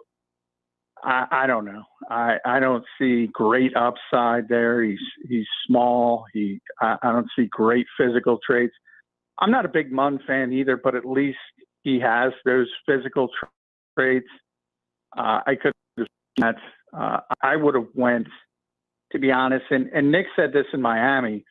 He said he was very comfortable going with 2 quarterbacks on the 53 and 1 on the practice squad. If I were the Eagles, I would have just kept Reed Sinnett on the practice squad and gone about it that way. But Howie likes having 3 quarterbacks. When you look at what the Eagles want to do offensively, aside from the quarterback position, how comfortable should Eagle fans be with the offense around the quarterback? Because if a lot of people have questions about Jalen Hurts, but John, I've always said the quarterback don't matter if the offensive line can't block and the receivers don't catch. So how much better is the personnel around the quarterback this year versus last year? Oh, the personnel around the quarterback is really good. I mean, if the Eagles don't have the best offensive line, they're certainly amongst the top 2 or 3. And it'll probably be even better this year because Isaac Seumalo looks healthy, and he'll be an upgrade over Jack Driscoll, Suo Peta, Nate Herbig, the guys who were playing last year because of the injury to Brandon Brooks. So the offensive line is great. They have a top 5 tight end in Dallas Goedert. A.J. Brown coming in is sort of the domino piece to everything at wide receiver. Maybe Devontae Smith isn't ready to be a wide receiver 1, but he's a darn good wide receiver 2. And Quez Watkins, I would have had big issues being a number 2, but as a number 3, he's fine.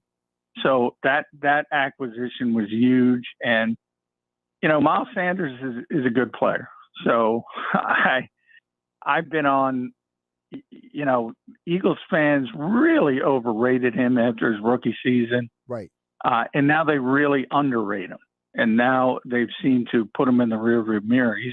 He's a good player, but he's not, the Christian McCaffreys of the world, the Dalvin Cooks of the world. He's not that type of player, but he's a good player. So they have everything in place offensively if the quarterback carries his water. Quarterback obviously is a huge point of contention. You just mentioned the quarterback carrying his water. If Jalen Hurts is what everyone says he is, okay? I mean, Nick Sirianni, he's talking him up. Of course, his best friend A.J. Brown is talking him up. Everybody on the team is talking him up. It seems like really the only doubters of Jalen Hurts are outside the building. So if all the believers of Jalen Hurts in the NovaCare complex are right, what is his potential this season? That's the $64,000 question. I mean, we saw Jalen, I kind of put him in that category as well. We saw last year, he's a good player. Is he going to take that next step into being, I don't even want to say elite, but being sort of a top half of the NFL quarterback, a top 15 type quarterback? I think he has the potential to do that, especially if the Eagles build the offense around what he does well. But if they got A.J. Brown and if they say to themselves, we're paying him $25 million a year, we better get him the football, and they want to turn Jalen Hurts into Justin Herbert or Joe Burrow, I don't think that's going to work. So a lot of it depends on how the Eagles build the offense, and do they build it around Jalen Hurts' strengths? That is maybe the most interesting question mark around him, because the owner has been very honest over the years that he believes the path to long-term success in the modern NFL is to have a high-octane passing game. And he's right, by the way. He's right when he says that. But you can't just get a top-level quarterback. You can't just pick it off a tree. So you have to build around what you have and try to maximize that to your best ability. If the Eagles do that, as they did in the second half of last season, I think they're going to be a good football team. I think they're going to win a lot of games. If they try to turn Jalen Hurts into Justin Herbert and they're slinging the football all over the place, I think they're going to have some issues. So then what is Jalen Hurts' potential then? John McMullen joining us here, Eagles and NFL insider at JF McMullen on Twitter. I don't know if he's Lamar Jackson. You mentioned that he's not Justin Herbert. So what is the medium for a guy like him? A guy who was actually completing a high percentage of his passes at Oklahoma, but before that was mostly a running quarterback at Alabama. It's the first time since high school he's had the same offense back-to-back years that he's been working with. So what is he on the scale of NFL quarterbacks? Well, he's a very unique player, and he creates a lot of headaches for opposing defenses. It's the so-called +1 in the run game. The reason the Eagles led the NFL in rushing last year was the offensive line and Jalen Hurts. It had nothing to do with the running backs. You build on that. What you have to do is build on that. So you have better skill position players because, as I said, A.J. Brown sort of becomes the domino that fits everything into place. Dallas Goedert is just going to get better and better and better.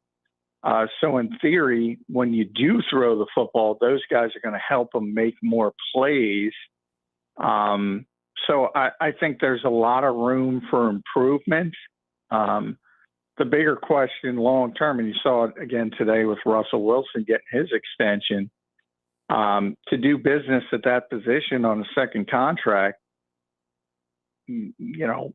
we're talking anywhere from $30 to $40 million. Now, do the Eagles want to pay, say, $35 million for sake of argument to this type of quarterback? And that is a question I can't answer, and I don't think they can answer, to be honest. And it's a difficult question. So they're going to kick the can down the road. If Jalen has another year that is similar to last season, I don't think that's good enough. So he does have to improve as a passer. But if you take away that running element, I don't think you have the unique player that makes things difficult for opposing defenses. What do you say to people, John? Because I get this all the time. You know, the people who are anti-Jalen Hurts, they always come at me on social media or on the text board here at the station. And the refrain is always, you can't win with a mobile quarterback in the NFL. And they always point to, you know, Brady and guys like that. You know, so is Jalen Hurts a guy you can win long-term with? Is his style of play something you can win long-term with in the NFL? Or are the doubters right that his style of play is not good enough and he needs to be more evolved as a passer? Well, I think, you know, how I describe it as is your margin of error increases if you have a high-level passer. So anybody who makes definitive statements that so-and-so can't win a Super Bowl are full of you-know-what. I mean, we've seen some mediocre quarterbacks win Super Bowls, you know, they happen to catch, by the way, it happened in Philadelphia. I hate to break it to people.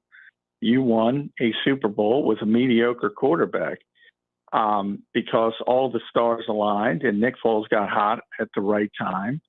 And he had a great 2 weeks against Minnesota and New England. All of a sudden, you're raising the Lombardi trophy. A lot of things contributed to the Eagles getting in a position to where they could get hot. And Carson Wentz had a big part of that.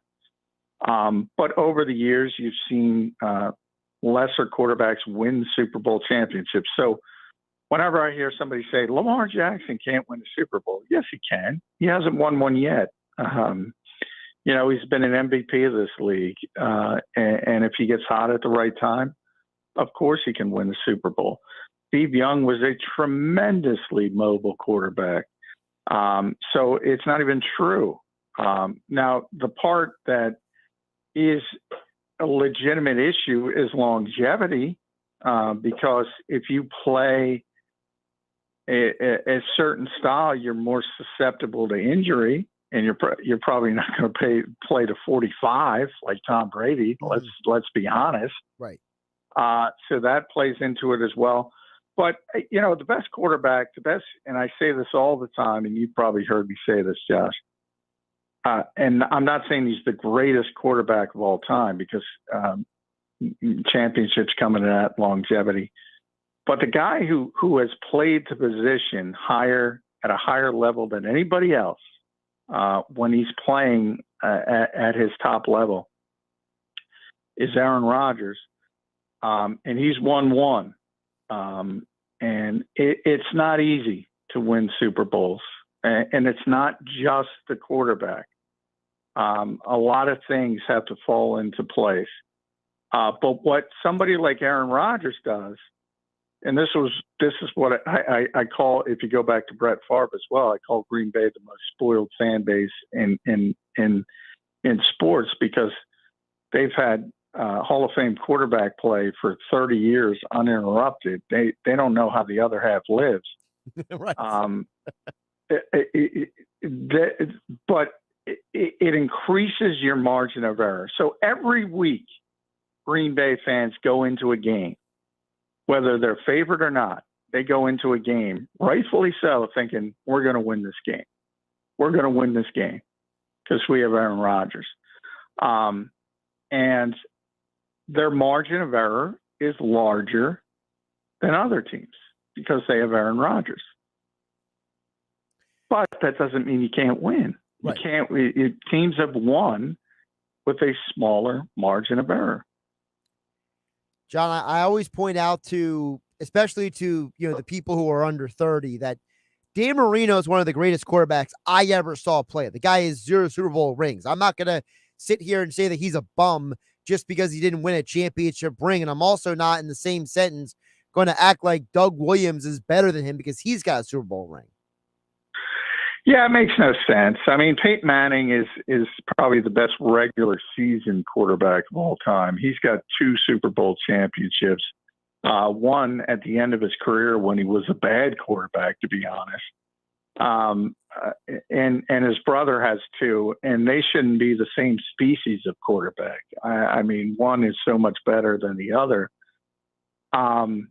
Yeah, I mean, that's a silly way of gauging it, and it kind of exposes. People want to argue that, kind of exposes what they know about the game. But, yeah, I mean, if you look at individual games, and I always say John Elway is another perfect example of this. When John Elway was great and arguably in the top quarterback in football, or, certainly in the top 2 or 3, he was losing Super Bowls. When he was on the downside of his career and he was an average quarterback, he won 2 Super Bowls because he happened to have Terrell Davis, who was at the height of what turned out to be a Hall of Fame career. And they were just completely built on the running game, different era, obviously. Ben Roethlisberger's another one. People say he's got 2. He had the worst Super Bowl ever. In his first win. Yes. He was awful. But he won because the Steelers did other things well on that particular day. So, and then it gets lost in history. He's got 2. And Eli's got 2. And, if you look at those individual games, it was the Giants front 4 dominating that got them over the hump in really both of those games. Context often gets lost in these things. Well, for context, give John McMullen a follow at JF McMullen on Twitter. Check out Birds 365, him and Jody Mack hanging out with you each morning, talking Eagles football all year long over on the JAKIB Media YouTube channel. And John joins Mike Gill every Monday through Thursday here on the Sports Bash. John, I will let you know Mike is off on Monday. We're all off on Monday, so we will have you back on Tuesday when Mike is back in the saddle. Sounds good, Josh. Josh Hennig filling in for Mike Gill here on the Sports Bash on 97.3 ESPN FM, the 97.3 ESPN mobile app powered by First Bank of Seattle. This hour of the Sports Bash is being brought to you by the Gallery Bar, Book and Games in Ocean Casino Resort. This football season, cheer on your favorite team with your favorite drink. Go to the Gallery in Ocean Casino Resort and go for the win. For more information, visit oceanac.com. Must be 21 or older to play. Gambling problem? Call 1-800-GAMBLER. Don't forget still to come. Football at 4 with Andrew DiCecco from InsideTheBirds.com. Also, we'll talk Phillies at 5 o'clock with Bob Wankel from Crossing Broad. On the other side, I'll check with you guys up to say text board is open, 609-403-0973. You can DM the show through the 97.3 ESPN mobile app powered by First Bank of Seattle. A little bit earlier in the show, I didn't get to it yet, but Shane sent a message in. I want to get to that message. Plus, of course, don't forget headlines are still to come. This new report about Tom Brady, I think I might actually have an answer why Tom Brady ghosted the Bucs for about 2 weeks. And for those who may or may not be interested, the Baltimore Ravens mascot, he has a torn ACL from playing in a youth football game. I mean, is there any, I don't know if anybody's seen the video. This mascot is playing, it's like mascots versus like a youth football team. And he gets tripped up, blows out his knee, and they got to find a new mascot now, a new guy to be the mascot down in Baltimore. What a fiasco. Like, imagine if that was the Fanatic. Oh wait, that's never been the Fanatic. I've never seen the Fanatic carted off the field due to an injury. Maybe the Fanatic is smarter than Poe, the Baltimore Ravens Fanatic. Just saying. Josh Hennig filling for Mike Gill on a Thursday on 97.3 ESPN. There's never an off season for the NFL. It's football at 4 every day at 4 p.m. on the Sports Bash with Mike Gill on 97.3 ESPN and the free mobile app. It's a crime to pay more than a dime. Every vehicle, one dime down. At the all-new Springfield Mitsubishi, Atlantic City, SpringfieldMitsu.com. Ocean Casino Resort is the ultimate fantasy draft party spot. Go for the bragging rights this fantasy football season and plan your draft party at Top Golf. Each party receives a dedicated VIP draft space or private bay at Top Golf for up to 4 hours, an ocean draft board, swag bag, championship trophy, and more. Your fantasy football season starts here at Ocean Casino Resort. For more details, visit theoceanac.com. Go to Ocean. Go for the win. Let's go! Must be 21 or older to wager or consume alcohol. Gambling problem? Call 1-800-GAMBLER. Progressive Insurance protects people's cars, homes, and other vehicles. But if you've ever seen our commercials or even just heard our name, you probably already knew that. What you may not know is that we support Humble Design, a nonprofit that furnishes homes for families and veterans emerging from homelessness. Because a little help goes a long way. And a lot of help, well, you get the idea. Now, if you already knew all of this about Progressive Insurance, we're impressed. We'll have to find something else cool to tell you next time. Find out more about how we're dedicated to our customers and communities at Progressive.com. Progressive Casualty Insurance Company and Affiliates. By now, you know that sound. It's the sound of the Home Depot. But what about those sounds? Those are the sounds of a new laundry set with the latest technology for faster, more efficient cleaning and drying so you can get back to the sounds of fall. Making this the sound of savings on top brand appliances. The Home Depot. How doers get more done. Get up to 30% off select appliances right now. All finishes included. Offer valid August 25th through September 14th. See store or online for details. Let's be real. Mopping is a hassle. You have to fill the bucket, pushing a wet, heavy mop around, then cleaning the mop when you're done so it doesn't grow bacteria. A hassle on top of a hassle. Try Swiffer WetJet. With Swiffer WetJet, you start with a fresh pad and cleaning solution every time. And when you're done, you just toss the pad. Swiffer WetJet, the faster, easier, cleaner way to clean your floors. Get in the zone, AutoZone. Welcome to AutoZone. What are you working on today? Starting trouble. No one likes that. We'll get you set up for some stronger starts. You might just need a fresh charge, and we'll take care of that free of charge. But if it is time for a new battery, we've got replacement batteries that'll fit your needs, starting at just $69.99. You can learn more about our battery selection at AutoZone.com. That's what makes us America's #1 battery destination. Get in the zone, AutoZone. Claim based on data from the NPD Group 2021. Take a break from your car loan at First Harvest Credit Union. Get a new or used auto loan or refinance your loan from another institution, and you can defer your first payment for up to 90 days. Visit a branch for details, and you'll see that First Harvest Credit Union is a better place to grow. Interest continues to accrue during the 90-day deferment period. For more information as to cost, call 800-582-7640. Loan must close by October 31st, 2022. Minimum FICO score 620, subject to qualifications and approval. Other restrictions apply. Staples has everything for school at great prices. So this year you won't go back to school. You'll be ready to move forward and master 5th grade math. I can't do this. It's impossible. Not you, Dad, your daughter. Staples will help her move forward. Right. Right now, Staples comp books and number 2 pencils are just 50 cents each. Plus, 2 pocket paper folders are only 25 cents each. Everything on your list at amazing prices. Staples, we're not going back. We're going forward to school. Ends 9/3, in-store only, limit 30. What's better than the long weekend? Kohl's budget-boosting deals on denim. I got myself jeans for $19.99. 40% off Levi's for my son. Even my husband found a pair for 30% off. Plus, because I spent over $25, I got $10 off and earned Kohl's Cash. Bonus, pay no taxes in New Jersey stores. More style, more savings. Kohl's. Select styles offers in September 5th. Levi's coupons do not apply. Some exclusions apply. See store or Kohl's.com for details.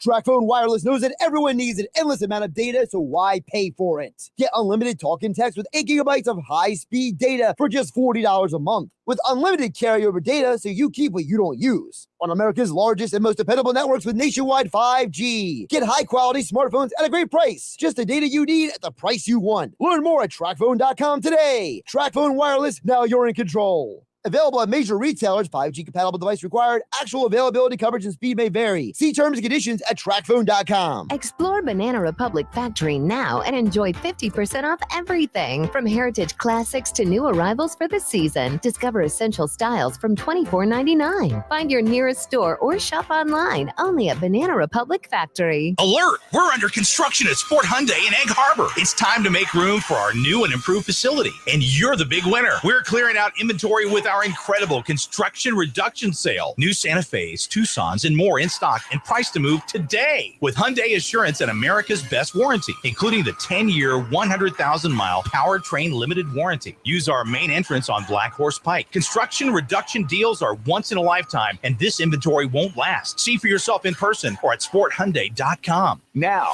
back to the Sports Bash on 97.3 ESPN.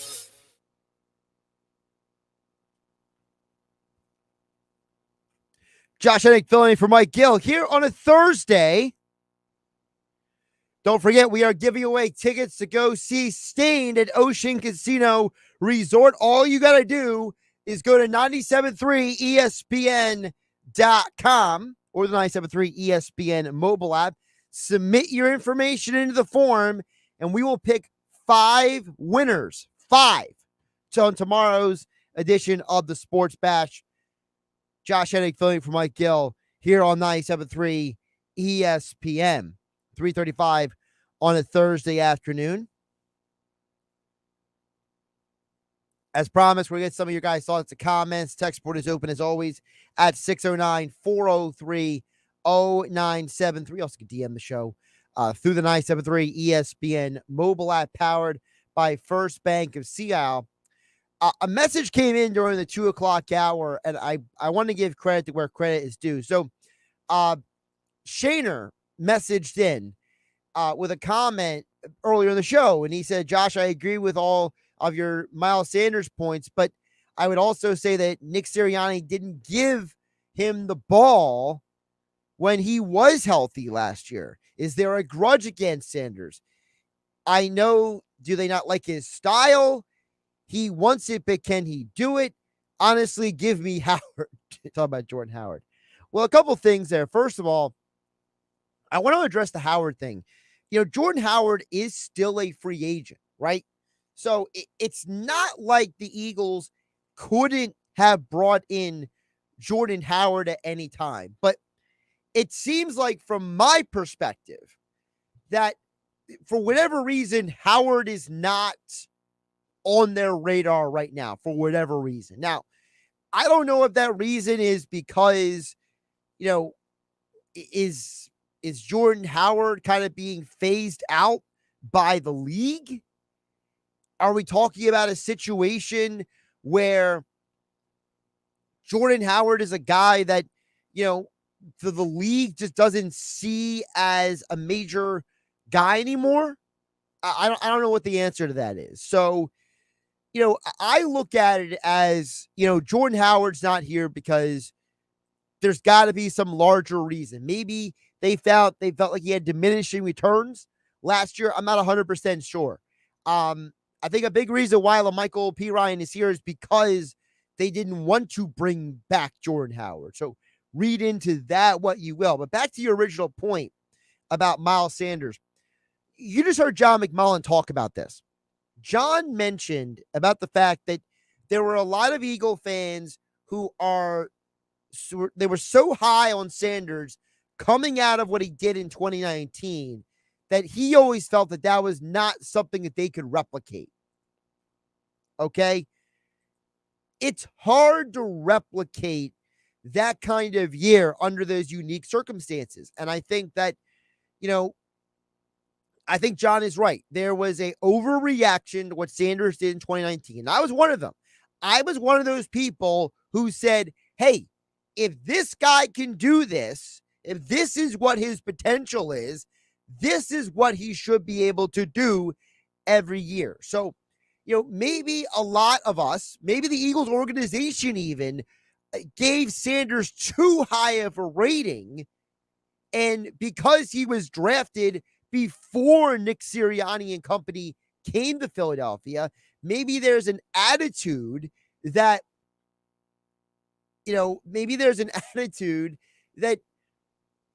how do I put this? That, he's not our guy, right?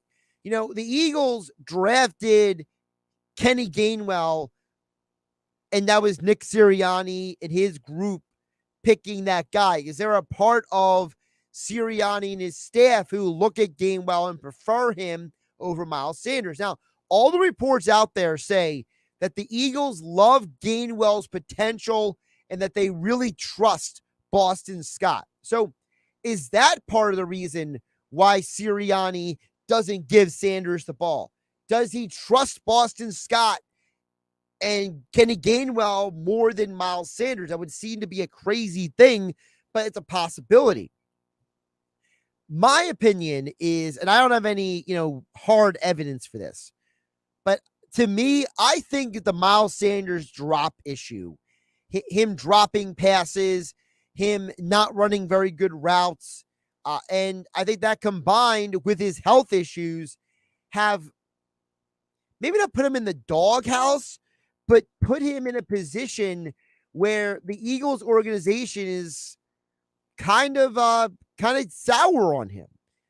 Look, like I said, this is a guy, you went from being top 10 in the NFL in all-purpose yards to basically being a guy who drops more passes than you're comfortable with. He caught 50 balls in 2019. He's caught a combined 54 since. Now, is that because in 2019, the whole receiving core seemed like it was injured and Wentz had nobody else to throw to but Ertz and Sanders? Or is Sanders a lesser receiver now? Okay. We saw that he rushed for 0 touchdowns last year. He had 6 rushing touchdowns the year before. Does Sirianni not like him in the end zone? Do they not like how he runs through the tackles? Look, there's a lot of questions here, and I think Shaner brings up a great point. How much of this stuff with Miles Sanders is the coaching staff? How much of this with Sanders is the organization? Because when you look around the NFC East, all of those teams have dudes that every Eagle fan would desperately love to have. If I was to tell an Eagles fan that they replaced Miles Sanders with Saquon Barkley, Antonio Gibson, Tony Pollard, or Ezekiel Elliott, I feel like every Eagle fan would be ecstatic.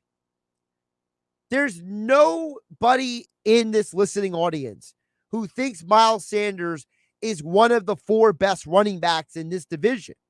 And I think that's what the larger problem is. The larger problem is just as much as Nick Sirianni may not love Miles Sanders and maybe they like Gainwell or Boston Scott more in certain situations, or maybe the injuries that Sanders has accrued has put him in a negative perspective with the organization. Maybe part of the conversation we're not having about the Jordan Howard thing is less about Howard than it is about Sanders. And maybe it's just the Eagles are trying to phase Sanders out at some point because they don't want to give him a big contract. Over on the text board at 609-403-0970, texter says, Josh, do you think the Eagles will ever pick up a power back like Blunt again? During our Super Bowl run, the trio of running backs we had was a huge factor in why we won. I understand we will be relying more on the RPOs and short passing because of Sirianni is such a different coach than Doug Peterson, but running backs were a big reason why you won the Super Bowl in 2017. Couple points there. One, the 3-headed running backfield that the Eagles had in 2017, you could argue they caught lightning in a bottle because they got LeGarrette Blount while he was still LeGarrette Blount, right? Blount was still, I would argue, in the prime of what he was able to do at that point. They caught lightning in a bottle with Corey Clement before he sustained injuries and before, he was basically phased out of the organization. He was still a major factor in the running and the passing game. And they got very lucky to get Jay Ajayi before the trade deadline, and that Miami didn't want him, and that Ajayi was healthy for basically that entire season. I feel like part of 2017, Texter, was them catching lightning in a bottle with those running backs, because after 2017, Ajayi started accumulating a ton of injuries and basically was out of the league by 27 years old. So I think that the injury, they got Ajayi right before the injuries started becoming an issue. And I think Corey Clement, I think he would have been more of a factor for this organization long term if he didn't sustain some of the injuries and he didn't get, basically Wally pipped on his way out the door, forcing him to basically become a vagabond running back at this point. Because that guy was he led the team in rushing touchdowns that season. How crazy is that to say? He was a huge part of their passing game in 2017. So it's hard for me to say that it was just the trio of running backs was a huge factor, because I feel like they got lucky with all of those guys. And we're very fortunate that all of those guys were what they were at that moment in time. So I think that's part of the issue. I think that the team still runs RPOs. They still want to do some of the things that they did in 2017. But I think because of who Sirianni and Steichen are, they want to stretch the field more. And you saw last season with Quez Watkins, there were those bombs that Jalen Hurts threw and connected on. I think some of those seam routes are more a part of this current offense than maybe what they were doing in 2017, 18, and 19 under Doug Peterson. I think that's the biggest variable, at least how I see it. I think they want to, push the ball down the field instead of just going down the field, whether it was Aguilar or Torrey Smith in 2017 being more of a play action element and more of an RPO fake element. All right, we got more text to get to. I see you, Monday Marcus. I see you, Terry and Galloway. I'll get to your guys' messages on the other side. And yes, a little breaking news. Donovan Mitchell has been traded to the Cleveland Cavaliers. So he's not going to be a New York Knick. I haven't seen the players yet. I'll have to check on it during the break, because very rarely can you make a trade in the NBA without players moving the other direction because of salary cap restrictions. So once I get all of the pieces of this trade, I'll tell you guys about it. But according to Woj, the Cleveland Cavaliers have acquired Donovan Mitchell. Donovan Mitchell is not going to the New York Knicks. So the Jazz are going into rebuild mode, and the Cavs just became one of the most dangerous teams in the Eastern Conference. So we'll touch on that as well. The show progresses as promised. More football talk coming up as well. Football at 4. Andrew DiCecco, InsideTheBirds.com. Eagles right away join us as well coming up. Josh Hennig filling for Mike Gill on a Thursday. It's September 1st. Football season is here. 97.3 ESPN FM, your home for Eagles football, college football, and NFL primetime games all season long. You haven't downloaded the 97.3 ESPN free mobile app? Well, go get it now to follow all the Philly sports teams at 97.3ESPN.com. Powered by First Bank of Sea Isle City. New Jersey car owners, with interest rates rising, the current value of your trade is about to plummet. So drive directly to Matt Blatt Nissan, because AJ the Trade Man needs your trade. Oh yeah, it's on at Matt Blatt Nissan. So cash in your vehicle now before it's too late and drive home in a new Nissan today with 0 down and 0 payments for 90 days and 1.9% financing for 36 months on every new Nissan in stock or en route. Just because you don't see your new Nissan on the lot doesn't mean you can't drive it home tomorrow. New 2022 Nissan Armada. Get $5,000 off MSRP, $61,885, and drive away with peace of mind with Matt Blatt Nissan's 4-day love it or leave it return policy. MattBlattNissan.com. Negative equity will be refinanced into new vehicle. Interest accrued Accrues from date of sale. Not all will qualify. MSRP $61,875. VIN N96777417. Offers can't be combined. Call 877-289-6670 or go to MattBlattNissan.com for complete details. Offer ends 9/4/22. It's on at Matt Blatt Nissan on the Black Horse Pike, Egg Harbor Township. You wash your hands and brush your teeth, but what about your nose? How do you clean your nose? With Navage. Navage pulls saline in one nostril, around the back of the nose, and out the other nostril, flushing out allergens, mucus, dirt, and germs, and it's why nose cleaning is the next evolution in daily personal hygiene. People try Navage for lots of reasons: sinusitis, allergies, snoring, things that make it hard to breathe through your nose. But over time, they also find that cleaning their nose makes them feel better, a lot better. Nearly 3 million Navage users have written more than 100,000 reviews, averaging 4.7 stars, saying things like, best product I've ever used, and amazing, I love my Navage. That's because Navage helps you breathe better, sleep deeper, and snore less. But the biggest payoff is improved health. Here's the key point. Navage is good personal hygiene, and it's going to help you stay healthier. At Walmart, Walgreens, CVS, Rite Aid, Bed Bath, Target, and online. Navage, Navage. Clean nose, healthy life. Get in the zone, AutoZone. Welcome to AutoZone. What are you working on today? Starting trouble. No one likes that. We'll get you set up for some stronger starts. You might just need a fresh charge, and we'll take care of that free of charge. But if it is time for a new battery, we've got replacement batteries that'll fit your needs, starting at just $69.99. You can learn more about our battery selection at AutoZone.com. That's what makes us America's #1 battery destination. Get in the zone, AutoZone. Claim based on data from the NPD Group 2021. Batteries plus bulbs with stores in Northfield at 900 Tilton Road and on Route 73 in Mount Laurel is your destination for boat and marine batteries. Roy, Scott, and their team are extraordinarily service-minded, and they have creative solutions to fix your cell phones and tablets, batteries for your power tools, cars, motorcycles, golf carts, and other devices. Performance batteries. They have what you need to get ready for storm season, including generators and so much more. Shop local, shop batteries plus bulbs in Northfield and Mount Laurel. What's better than the long weekend?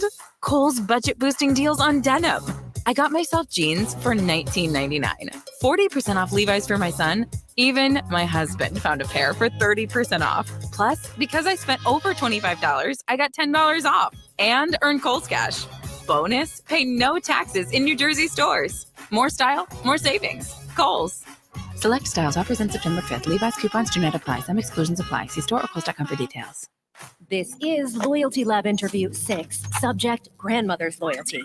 Margie, what do you do when your grandson misbehaves? Angels don't misbehave. Here we study the most loyal, like you and...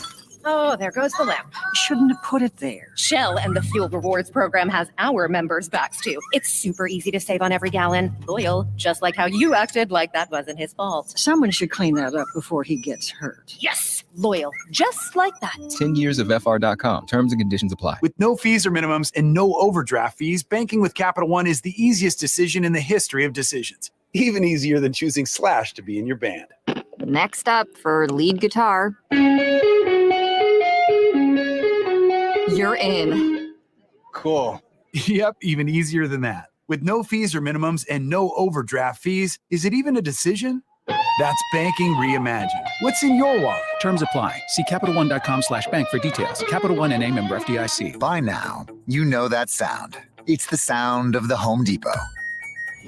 But what about those sounds? Those are the sounds of a new laundry set with the latest technology for faster, more efficient cleaning and drying so you can get back to the sounds of fall. Making this the sound of savings on top brand appliances. The Home Depot. How doers get more done.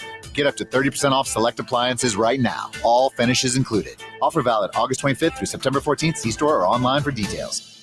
Douglas Fudge, a family tradition now in their 103rd year. Creamy fudge, saltwater taffy, gourmet chocolates and candies, macaroons, and more. All homemade at the historic Douglas Fudge shop on the Wildwood Boardwalk. Visit Douglas Fudge in Stone Harbor. Now, back to more Sports Bash with Mike Gill on 97.3 ESPN, South Jersey's sports leader. So here's the full details of this trade according to Woj. So Donovan Mitchell is going to the Cleveland Cavaliers.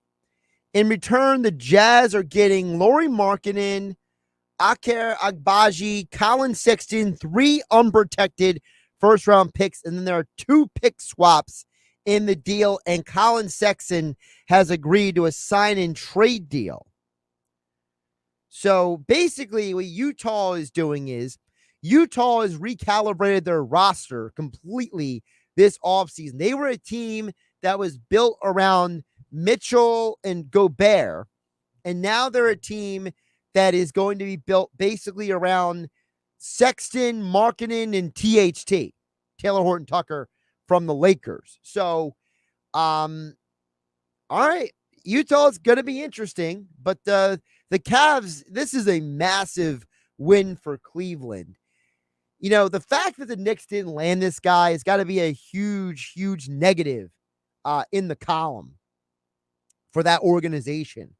There was so much speculation they were going to get Mitchell, and now that they're not getting him, I gotta wonder what this is another offseason that the Knicks were supposed to have a big offseason and massively upgrade their team, and it just didn't happen. I gotta give the Cavs a lot of credit. They literally went out there and basically stole somebody from another team in the Eastern Conference. Good for them. I mean, that's crazy. But I gotta say, the Jazz did a good job of getting in return for him. The Jazz deserve. Danny Ainge with the Jazz did a very good job at ensuring that he didn't just get a bunch of draft picks. He got, Markkanen and Sexton are both very good young players. And I think that basically the Jazz have reformatted their roster. And, they might not be a playoff team per se this year, but they're going to be competitive still. They're not in a hard rebuild. So, congrats both to the Cavs and Jazz. I think both sides are winners in this trade. All right, football on 4 next here on 97.3 ESPN. Health Update with Robin Stoloff. Learn more, live better. It's happened to all of us. We're introduced to someone and then we forget their name in a matter of seconds. Experts say this is not a memory problem, it's a focus problem. One way to remember a person's name is to repeat it right after you learn it. If you're introduced to someone named Jim, say, "Nice to meet you, Jim." According to Chester Santos, author of Instant Memory Training for Success, when you remember someone's name, it shows them that they're important to you, and this can build rapport. On the flip side, if you forget a name, or worse yet, call someone by the wrong name, it can be detrimental to business or personal relationships. He also says one of the best ways to become better with names is to turn a name into a powerful visual. Jane might become chain. Mike might become microphone. Bill could become a dollar bill. It sounds silly, but any trick that can help us remember a name is worth a try. I'm Robin Stoloff for Health Update.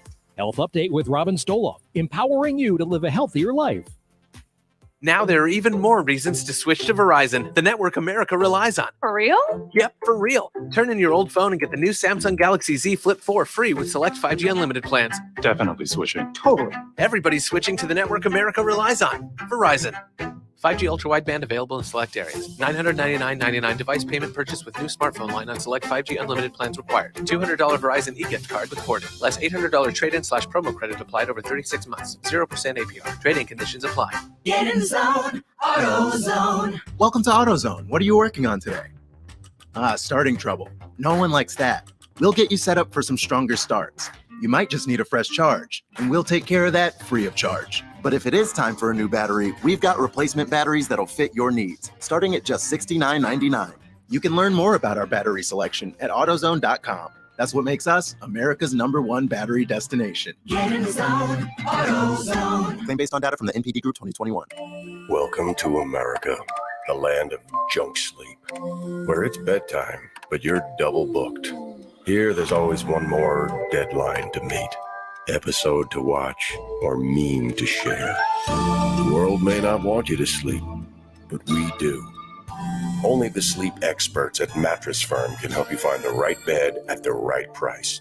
Unjunk your sleep. In-store or online at mattressfirm.com today. This is Loyalty Lab Interview 6. Subject, grandmother's loyalty. Margie, what do you do when your grandson misbehaves? Angels don't misbehave. Here we study the most loyal, like you and...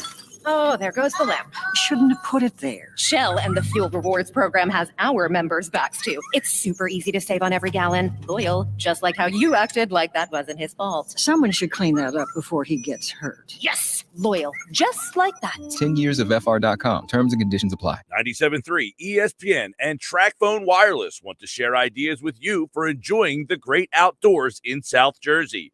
Here are some popular outdoor ideas this spring. How about taking a walk on the Ocean City, Atlantic City, or Wildwood boardwalks? Or check out the perfect place to watch a sunset. How about the Point in Longport or the Cove in Brigantine? Brought to you by TrackPhone Wireless. Now you're in control.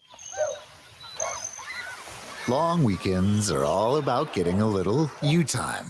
And at the Home Depot, you time means you building, you drilling, you doing, you recharging, you saving, and you going back for more. Do Labor Day your way and get a free 18-volt battery with select Milwaukee Power Toolkit purchases at the Home Depot. How doers get more done.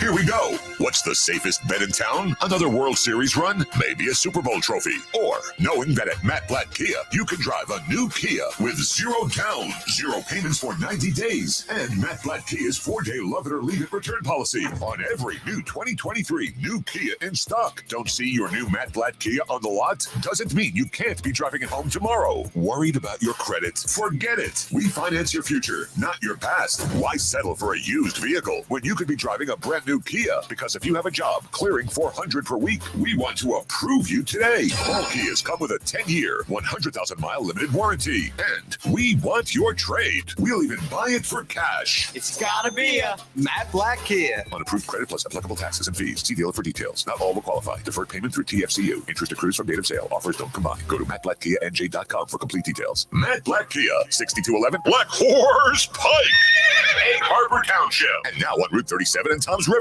A Town Square media station serving all of South Jersey. This is 97.3 ESPN, home of the Philadelphia Eagles. Hey, got him! WENJ HD Millville, Atlantic City. 97.3 ESPN presents the Sports Bash with Mike Gill. It's time for Football at 4 with 97.3 ESPN.com's Andrew DiCecco. My first allegiance is what will be best for the Philadelphia Eagles and our fans for the next 3, 4, 5 years. Powered by the Inside the Birds podcast. Now, live from inside the Matt Blatt Kia Studios. It's Football at 4. Josh Hennig filling for Mike Gill. Thursday edition. We are less than a week away from the start of the NFL season. And the Eagles, they are healthy at practice this week. Miles Sanders practiced today. Kelsey's practiced the last 2 days. This roster has taken a very interesting shape, a very interesting mold in the aftermath of the last several weeks of training camp and preseason. So to get more insight on the first 53-man roster of the 2020 NFL season, we got Andrew DiCecco, Eagles writer over at InsideTheBirds.com, also covers the NFL draft for the guys with the Inside the Birds podcast, joining us for Thursday's edition of Football at 4. Andrew, welcome back. How you doing today? Josh, good to be with you, man. I'm doing well. How about yourself? I'm doing pretty good, and I got to say, I'm excited. I'm excited about the way this team formulated the roster.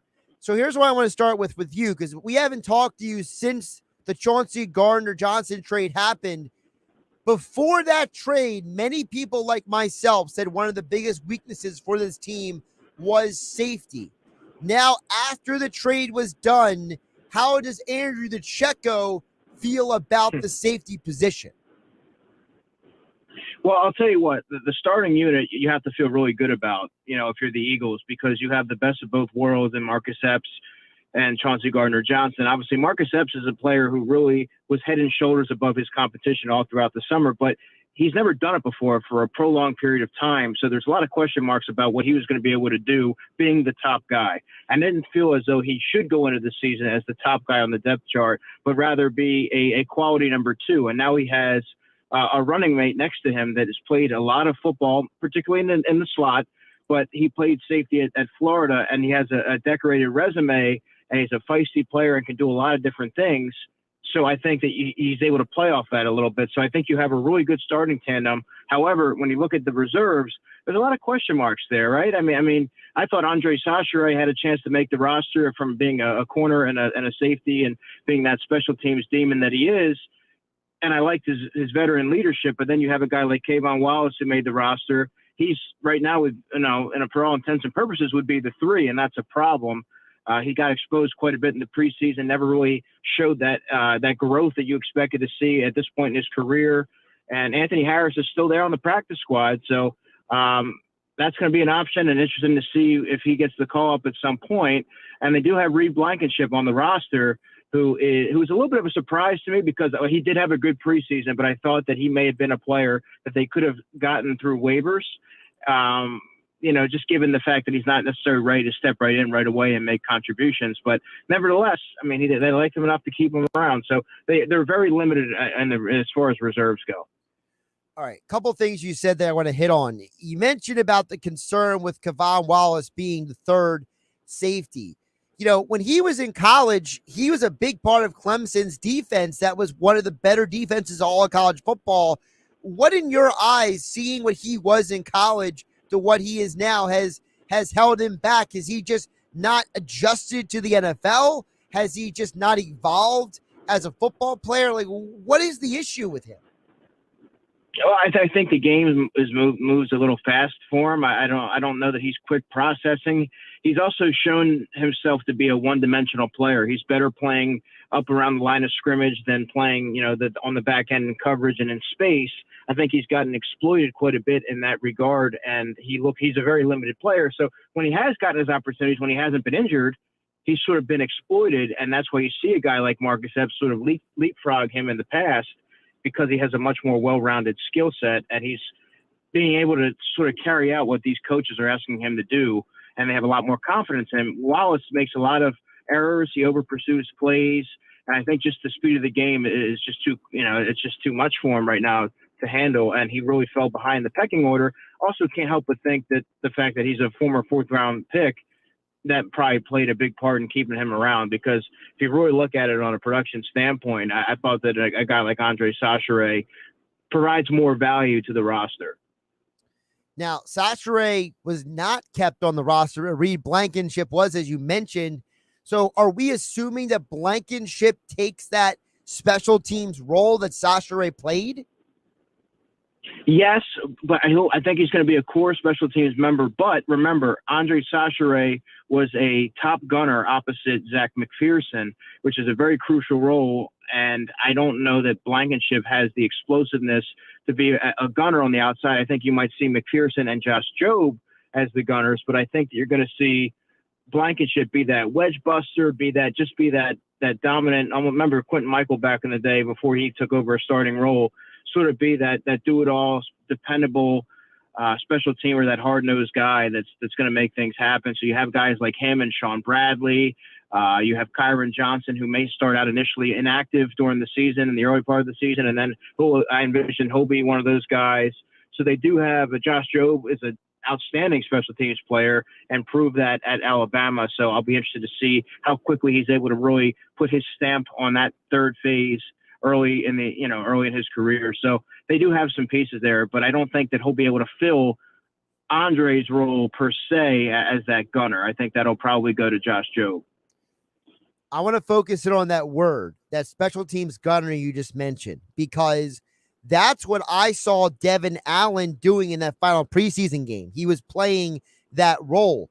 Do you think him showing he can be a special teams guy was part of the reason why they brought him back for the practice squad? I absolutely do, Josh. And the thing is early in the preseason, he looked to be one of the, by many standards, one of the first guys that were going to become casualties, because he didn't really separated himself in training camp. There weren't many opportunities for him to make plays in the games. Then he made that 55-yard touchdown reception, and then you started to see him put it together on special teams, which that's how you stick around, because there's a lot of good receivers out there. You see across the NFL in the preseason, you always see these unheralded wide receivers make plays. But if you want to stick around and you're on the back end of the roster, the best way to do that is by performing on special teams. And he proved added value in that facet. And I think that he showed enough of a well-rounded skill set that they can work with him and sort of mold him to be, remember, he's a little bit older. I think he's 27 years old, but they're able to sort of work around, refine his skill set. And who knows? He could be one of those great feel-good stories that you see have to get promoted late in the season, as we've seen, that get these opportunities to play on special teams. So I think that he really helped himself by proving his value in the third phase.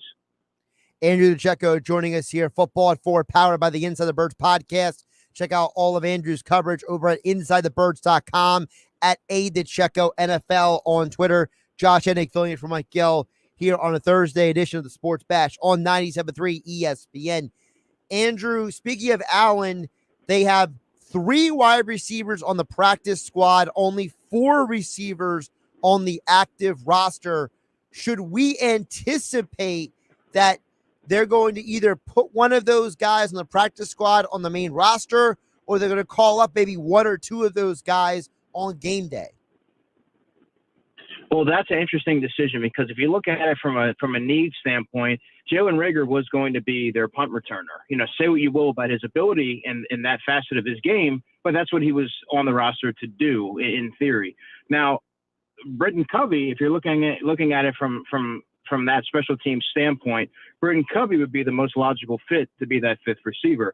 However, we haven't seen a move yet. The Eagles actually just claimed running back Trey Sermon from the San Francisco 49ers off waivers, by the way, just happened.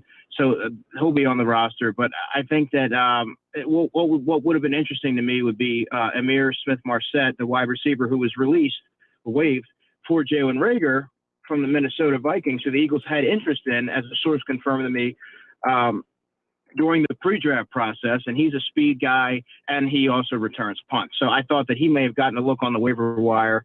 Obviously, they just got Trey Sermon. So I think you might see an in-house option here. And the most logical choice for me would be Britton Covey. Is Deion Kane the better receiver? Yes. But we're talking about the 5th receiver on the depth chart. I don't know that Deion Kane would ever even see the field as the 5th receiver. But you really have to have special teams value, and Britton Covey does.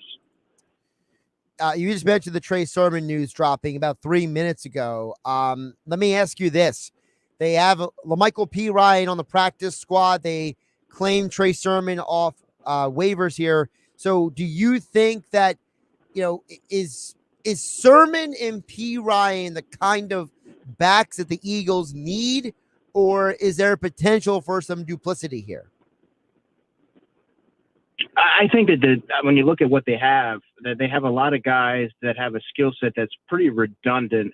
What they really lack, Josh, is that Jordan Howard, that hammer between the tackles, that physical guy that you can use to grind out the clock at the end of the games, and really get that tough yardage and the goal line carries.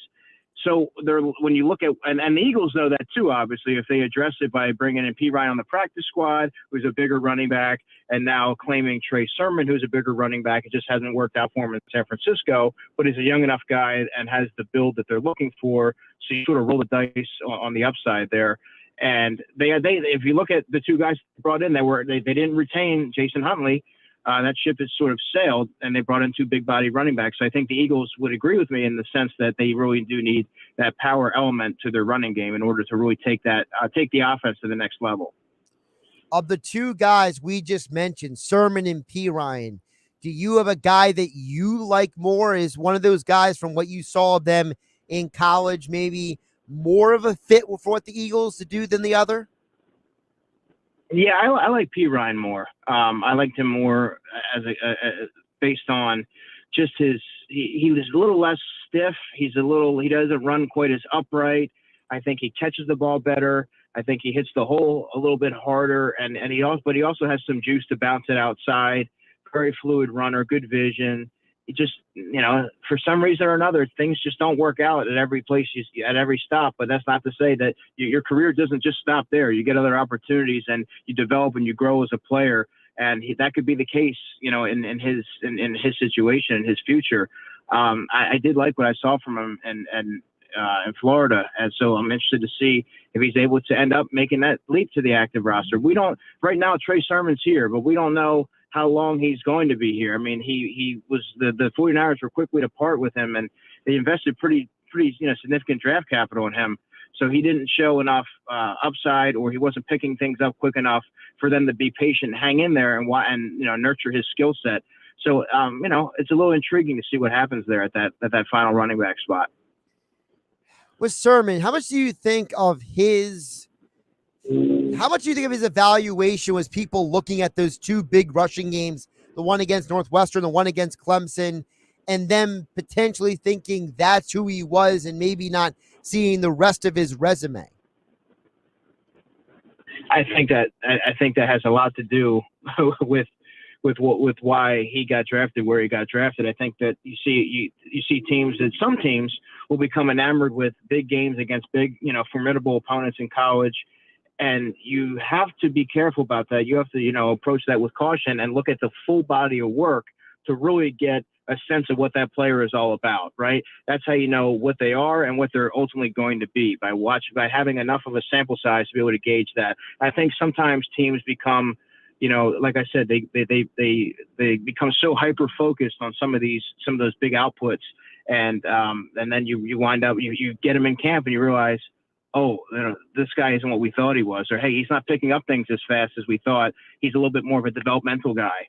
You start to see these type of things. So that's why you always got to do your due diligence and do that research. Someone asked me earlier, so I'll ask you. I don't even know if we have the right answer for this, but a lot of Eagle fans wanted the Eagles to bring back Jordan Howard, and someone made the comment to me, did Jordan Howard do something wrong? Andrew, I'm reading it as just they were looking to maybe get younger. Is that what's going on here? Yeah, and Jordan Howard has, suffered some injuries in the past, and the stinger and things like that. And I think they just want to look for a little bit more of an upside or a long-term option that they can really build around. And that wasn't going to be Jordan Howard. Jordan Howard is the type of player that it's like you can part with and you can bring him back later. He's going to be around, and I think the Eagles were looking for somebody that they can really build and have that thunder and lightning approach.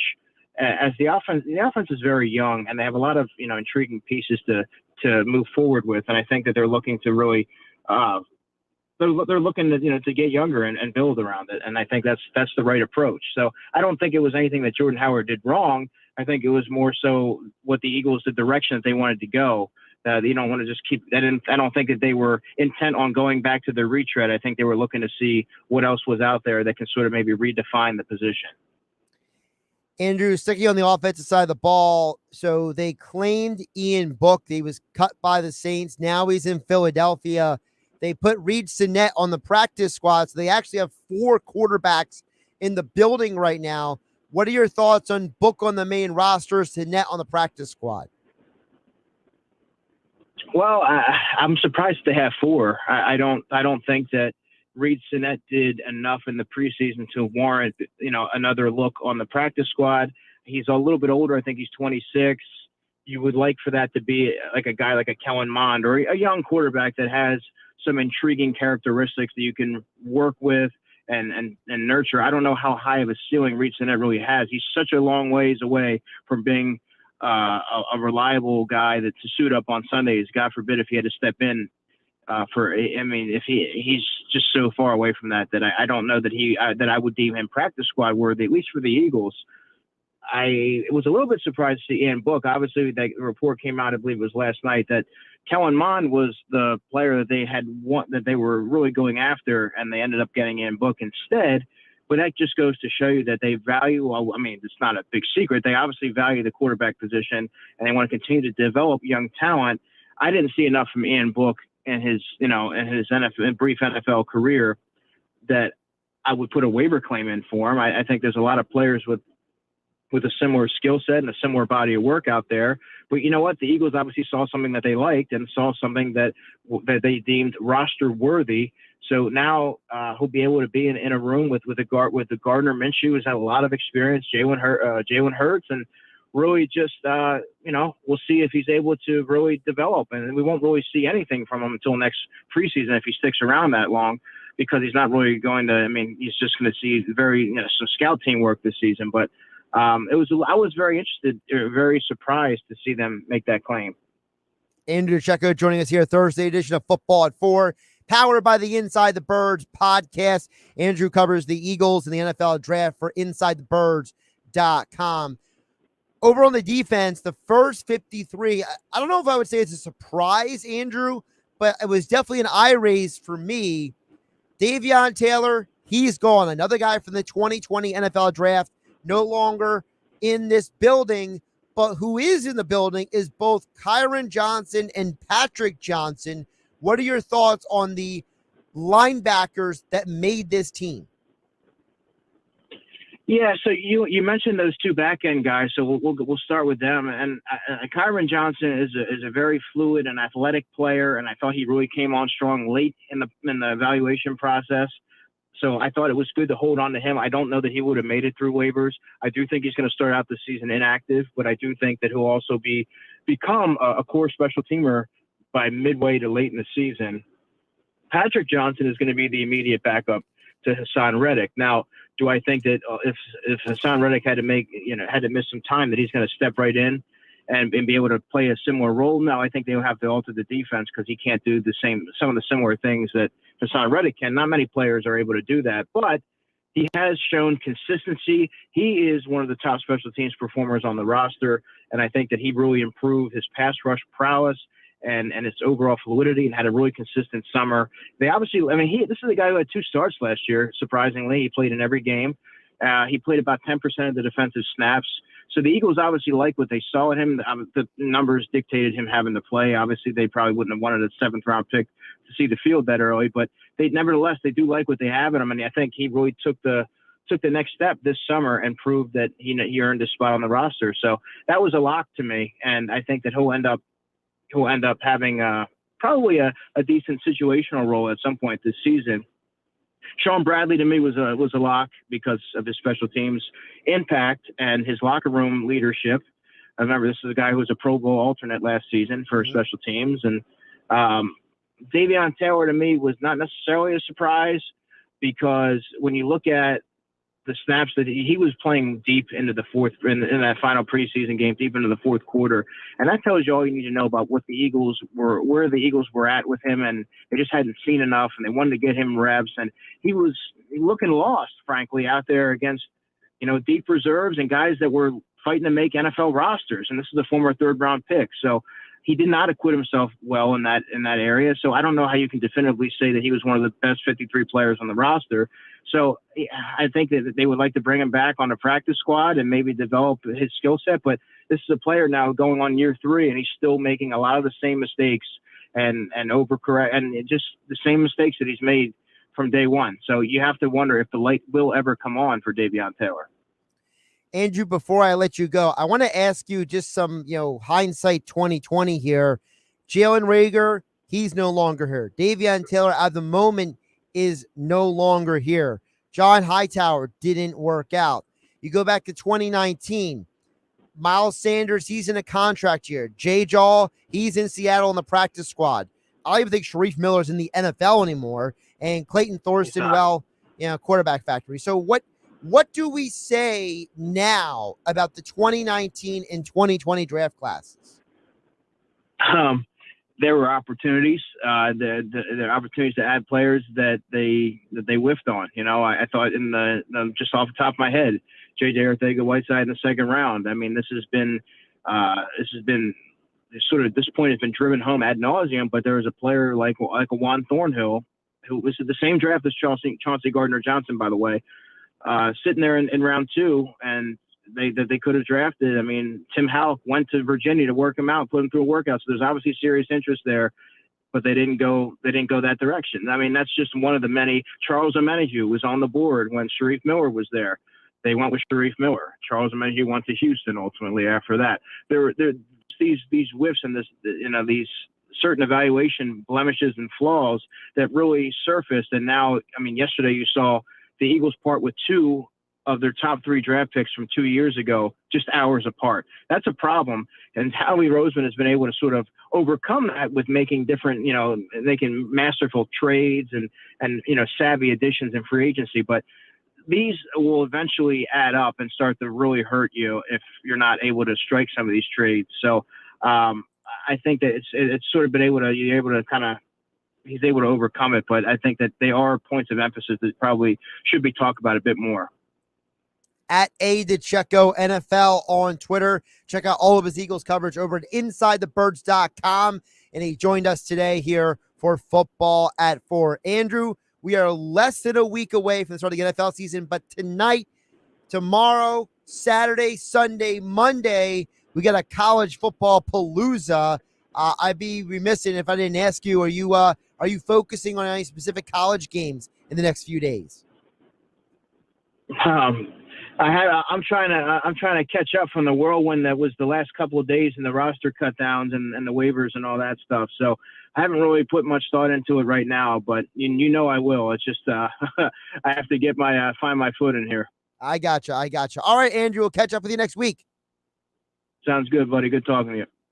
Josh Hennig filling in for Mike Gill here on the Sports Bash. Football at 4 today, of course, being brought to you by Delaware Valley Acura. With new inventory arriving daily, find your new award-winning Acura at your local Delaware Valley Acura dealer and reserve yours today. All right, coming up, we'll get back to your thoughts and comments. Text board is open, 609-403-0973. Also, headline segment coming up as well. So we got a lot to get to still here on the Sports Bash. Josh Hennig filling in for Mike Gill here on 97.3 ESPN. The best way to wake up is with Keyshawn, J. Will, and Max. Weekday mornings at 6 on 97.3 ESPN and the 97.3 ESPN free mobile app. It's a crime to pay more than a dime. Every vehicle, one dime down. At the all-new Springfield Mitsubishi, Atlantic City. SpringfieldMitsu.com. TracFone Wireless knows that everyone needs an endless amount of data, so why pay for it? Get unlimited talk and text with 8 gigabytes of high-speed data for just $40 a month. With unlimited carryover data, so you keep what you don't use. On America's largest and most dependable networks with nationwide 5G. Get high-quality smartphones at a great price. Just the data you need at the price you want. Learn more at TracFone.com today. TracFone Wireless, now you're in control. Available at major retailers, 5G-compatible device required. Actual availability, coverage, and speed may vary. See terms and conditions at TracFone.com. Long weekends are all about getting a little you time. And at the Home Depot, you time means you building, you drilling, you doing, you recharging, you saving, and you going back for more. Do Labor Day your way and get a free 18-volt battery with select Milwaukee Power Toolkit purchases at the Home Depot. How doers get more done. New Jersey car owners, with interest rates rising, the current value of your trade is about to plummet. So drive directly to Matt Blatt Nissan because AJ the Trade Man needs your trade. Oh yeah, it's on at Matt Blatt Nissan.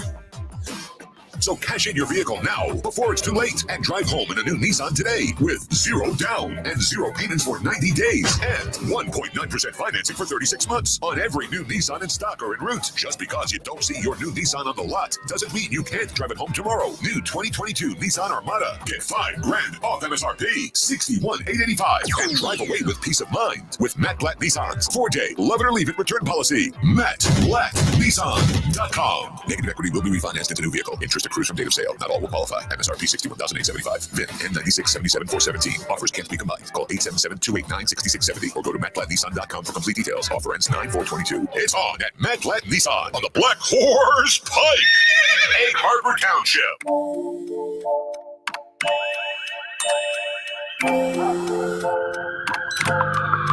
The world is always on, but you shouldn't be. Put junk sleep to bed. During Mattress Firm's Labor Day sale, get a king for the price of a queen or a queen for a twin and save up to $700 on ceiling.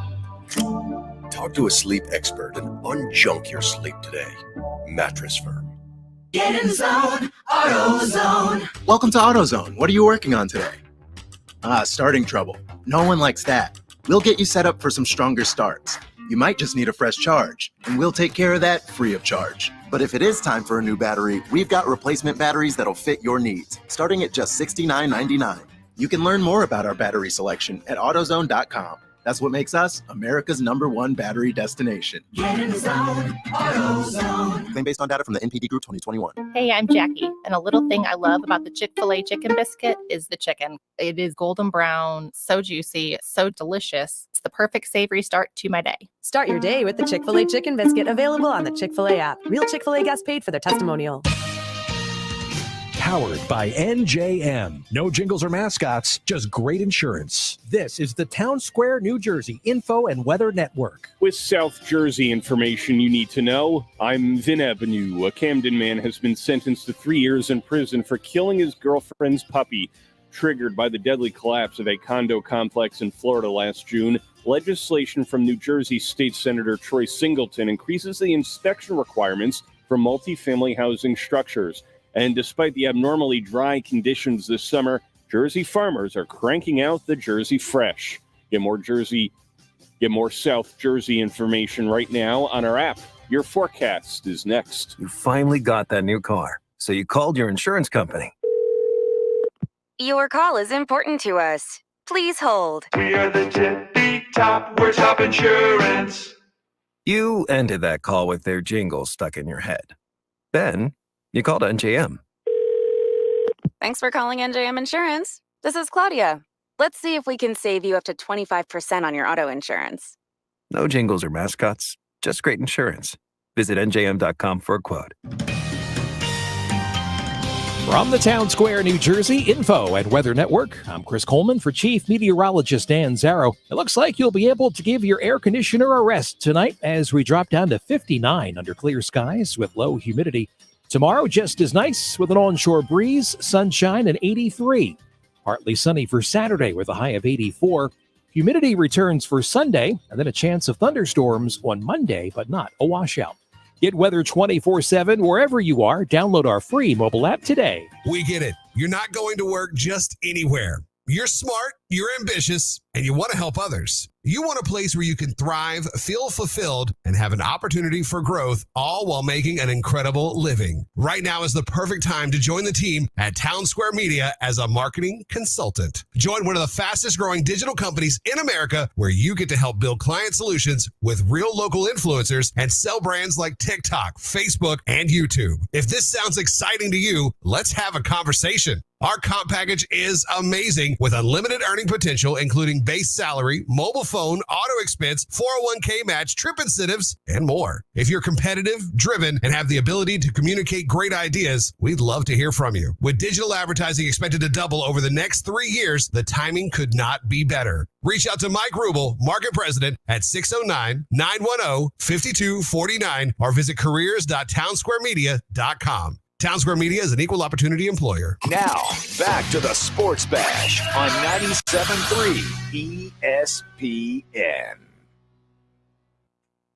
Don't forget the 97.3 ESPN mobile app at 973ESPN.com is where you need to go if you want to win tickets to go see Stained in concert at Ocean Casino Resort. If you want to go, we're going to announce winners tomorrow on the Sports Bash here on 97.3 ESPN. So go to 973ESPN.com or the 973 ESPN mobile app. Sign up, and you could be one of 5 people to win a pair of tickets to go see Stained in concert this month at Ocean Casino Resort. Josh Hennig filling for Mike Gill here on the Sports Bash on 97.3 ESPN. So usually this time of day, we get into the headlines. And the first headline I'm going to start with is, so there's an interesting note to this story about Trey Sermon that just came out. It literally came out during the commercial break here. So, according to Adam Schefter, the Eagles had discussed trading for Trey Sermon last week. So instead, the Eagles are claiming him today. And because the Eagles already have an open roster spot because of the Jalen Reagor trade on yesterday, that means that they don't have to drop or cut or move anyone off the roster. So the roster is still coming into shape here. So a couple things I want to hit on with Trey Sermon before we get to the other headlines. Number one, you heard Andrew DiCecco mention this before. Both LaMichael Pirine and Trey Sermon were power backs in college. Sermon, he did it at Oklahoma and then Ohio State, and then Pirine did it at Florida. And I tend to agree with what DiCecco said. I personally think Pirine is a better fit for Sirianni and Steichen's offense than Sermon is, because Pirine is a power back who can also catch the ball. So he's not a one-dimensional guy. I think Trey Sermon is more one-dimensional than Pirine is. But Pirine's on the practice squad in part because the Jets got rid of him, and let's be realistic, he didn't have a big market because he was on the Jets. And it's hard to judge a guy when you're on a bad team. You know, it's not an apples to apples comparison. But when you look at college football this weekend, you're going to see Alabama's new running back, okay? Their new running back is Jahmyr Gibbs. Now, most people have no idea who this guy is. Jahmyr Gibbs spent last year at Georgia Tech. Georgia Tech was a bad football team last year. But Alabama is bringing in Gibbs this year.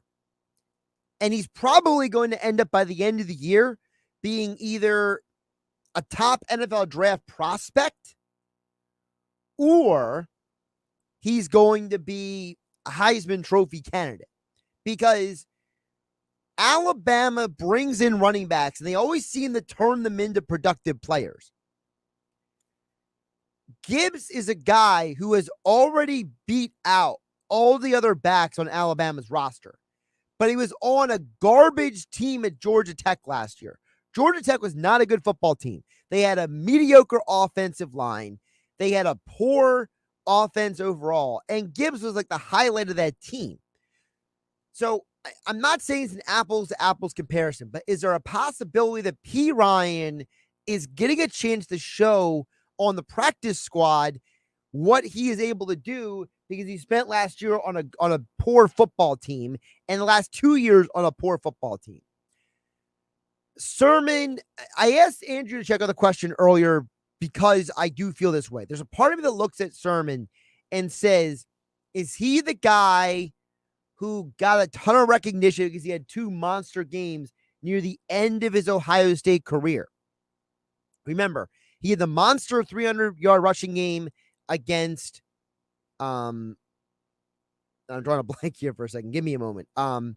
Against Northwestern, in the Big Ten title game. And then he had that massive, almost 200-yard rushing game against Clemson.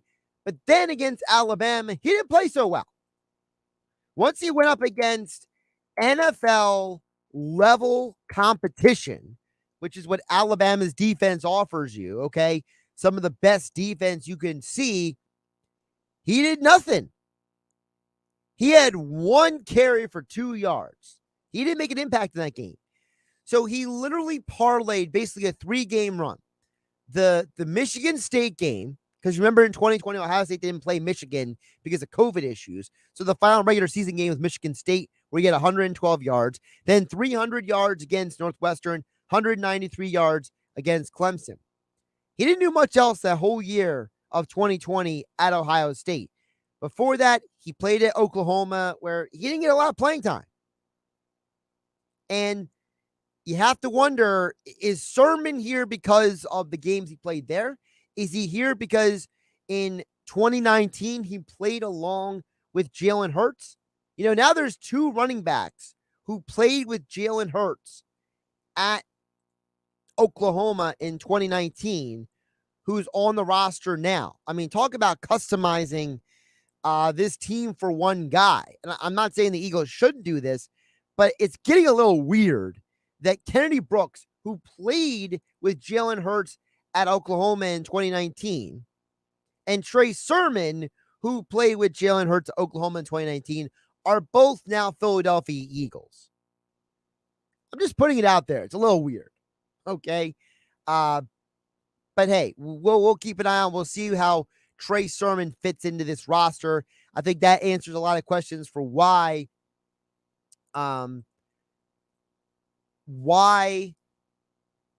Jordan Howard is not here. Jordan Howard is not here because the Eagles were looking to get younger at the power running back option. So Trey Sermon, LaMichael P. Ryan, it's on you now. All right. Also in headlines. So I got to play this audio for you. I told you guys to get to the Tom Brady thing.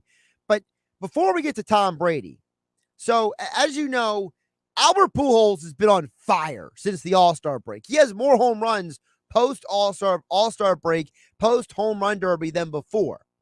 Well, he is 2 away from tying Alex Rodriguez on the all-time home run list. Well, Alex Rodriguez decides to go on social media today in a pinstripe suit, smoking a cigar in one hand, a baseball bat in the other hand, and he decides to say this. My main man, Albert Pujols, you're 2 home runs shy of tying me for 696 home runs. You see me rocking my pinstripes, and now that 13's available back with the Yankees, I may have to make a little comeback and race you to 700. What do you say? Alex Rodriguez has got to be the most awkward person who's ever been a famous rich pro athlete, because I can't tell if he's being serious or not. I have no idea if A-Rod is serious or if he's joking, because he is so poor at anything. Like, all the times you used to see him out in public with J-Lo, he would say or do something, and it was always cringeworthy. You know, this is now the same guy who may lose out on being a co-owner of the Minnesota Timberwolves, because according to reports from the Sports Business Journal, he parlayed his worth as a part of his pending marriage to J-Lo. He literally used part of J-Lo's liquidity as part of his value to help him be with Mark Lourdes, a part of the Timberwolves buy. And Mark Lourdes already fronted him about 6% of the buy evaluation because A-Rod couldn't come up with the money for the first payment. So he fronted him 6% of that money. You paid $2 billion. You got another $250 million payment coming up. And A-Rod's out here saying, oh, maybe I should make a comeback. And he puts up the laughing emoji and the thinking emoji, hashtag race to 700. I think Alex Rodriguez has become one of the most cringe-worthy athletes of all time. He is in the conversation for guys that you just have no idea. Is he serious? Is he not serious? Is he having fun? Is he not having fun? Is he being sensitive? Is he not being sensitive? Because between all the interviews of him talking about PEDs and that horrible wannabe Manning cast with him and Michael Kay, which is just, it's so awkward. It's ridiculous. I can't watch it. Like, I think A-Rod is in his analyst best when he's on that, post game show on Fox. I thought when he was on Sunday Night Baseball, the interactions between him and Jessica Mendoza and Matt Van Scourgen, they always had these awkward, cringeworthy moments. You'd see him out in public with J-Lo. It was always awkward. He tries to be like, I'm a family man. Like that one time he tried to grab his kid's hands and they yanked it away from him. Like, maybe that's just kids being kids, but it's just another thing to add into A-Rod. I don't know what to do with this guy. I mean, this guy is just a dumpster fire. Dumpster fire. All right. One more thing I want to get into. I promise I got to tell you guys about Tom Brady. So, according to the New York Post, now this is from their gossip column. So, how much weight we put into this, I don't know. But apparently, we may know the real reason why Tom Brady went away for basically 2 weeks. According to mid-August reports coming out of Bucs camp, Tom Brady looked, quote, miserable and not fully into it at Tampa's training facility before he left. Now, there's been speculation about is his head in it, okay? Ben Volen, who used to cover the Patriots as a beat reporter when Tom Brady was in New England, basically put out the comment that he didn't know if Brady was fully committed mentally, okay? And that he wasn't sure if Brady was happy playing football right now. Well, it looks like part of the reason why Brady might not have been happy is because according to the New York Post, in the aftermath of Brady saying he was going to return from retirement and play for his 23rd season, sources came out that Giselle was very unhappy with Brady unretiring, that Tom and Giselle got into a fight and like an argument, and Giselle took off after a heated argument and basically ran away from Brady and went to Central America to get away from him. Now there are pictures out that Brady, the last time he was on vacation back in June, Giselle apparently was keeping her distance from him. Now, in response to that, him and Giselle have put out a series of social media posts about how much they love each other and blah, blah, blah.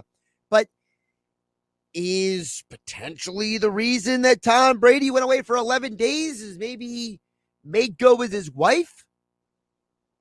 When Brady said, I'm 45 years old, there's a lot of bleep going on, unquote. Okay? When Brady said that, is there a possibility that Brady took off from the Bucs because he had to make go with his wife? Is there maybe trouble in paradise? Is there maybe, we all speculate about, is he on The Masked Singer? Did he get plastic surgery? Blah, blah, blah. Did Brady literally just take off for 2 weeks from Bucs camp because he had to make go with his wife? Got to consider it. Because the pieces look a lot like they're fitting together to me. I think if I'm piecing everything together, I think that Tom Brady disappeared from Bucs camp because he had to make good with his wife. I think that you have a situation where when Brady says, I have a lot of stuff going on in my personal life, I'm 45 years old, part of that may be because his supermodel wife was expecting him to retire. He unretires, and maybe she's unhappy with him, and he made a promise to her that he was going to make it up to her somehow for 11 days, and that's why he wasn't there. Just something to think about. All right.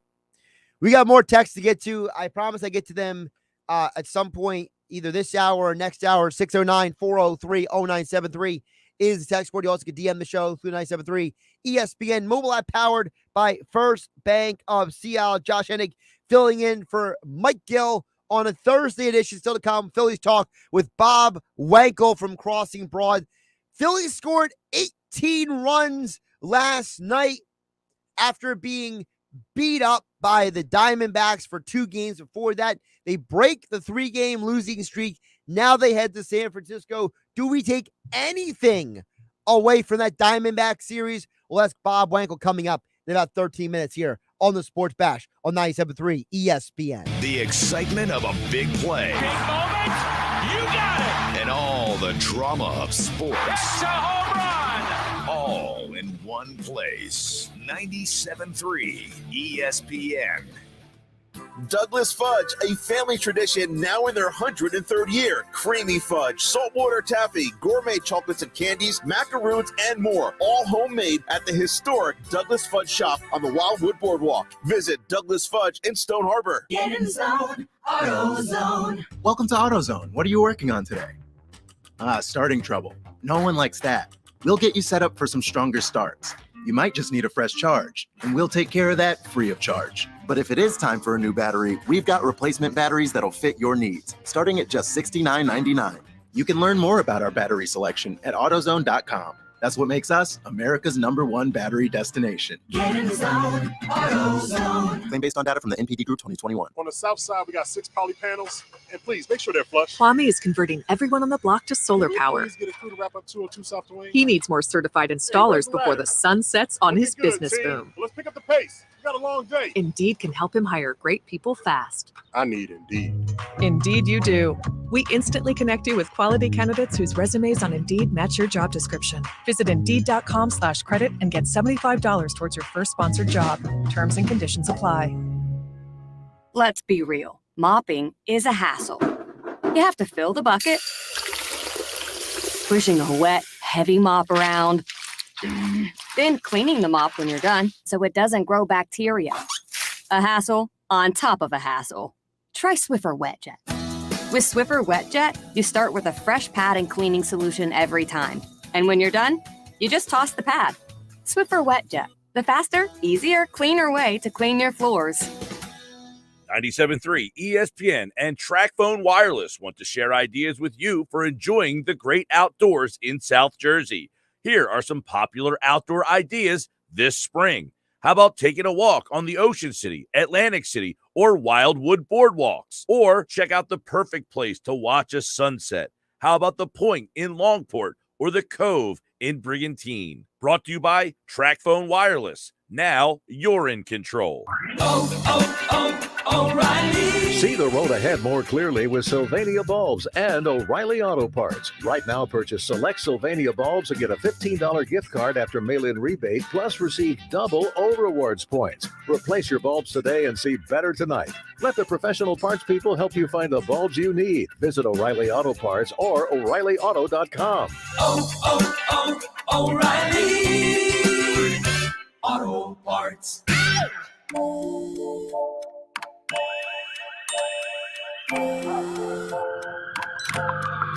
The world is always on, but you shouldn't be.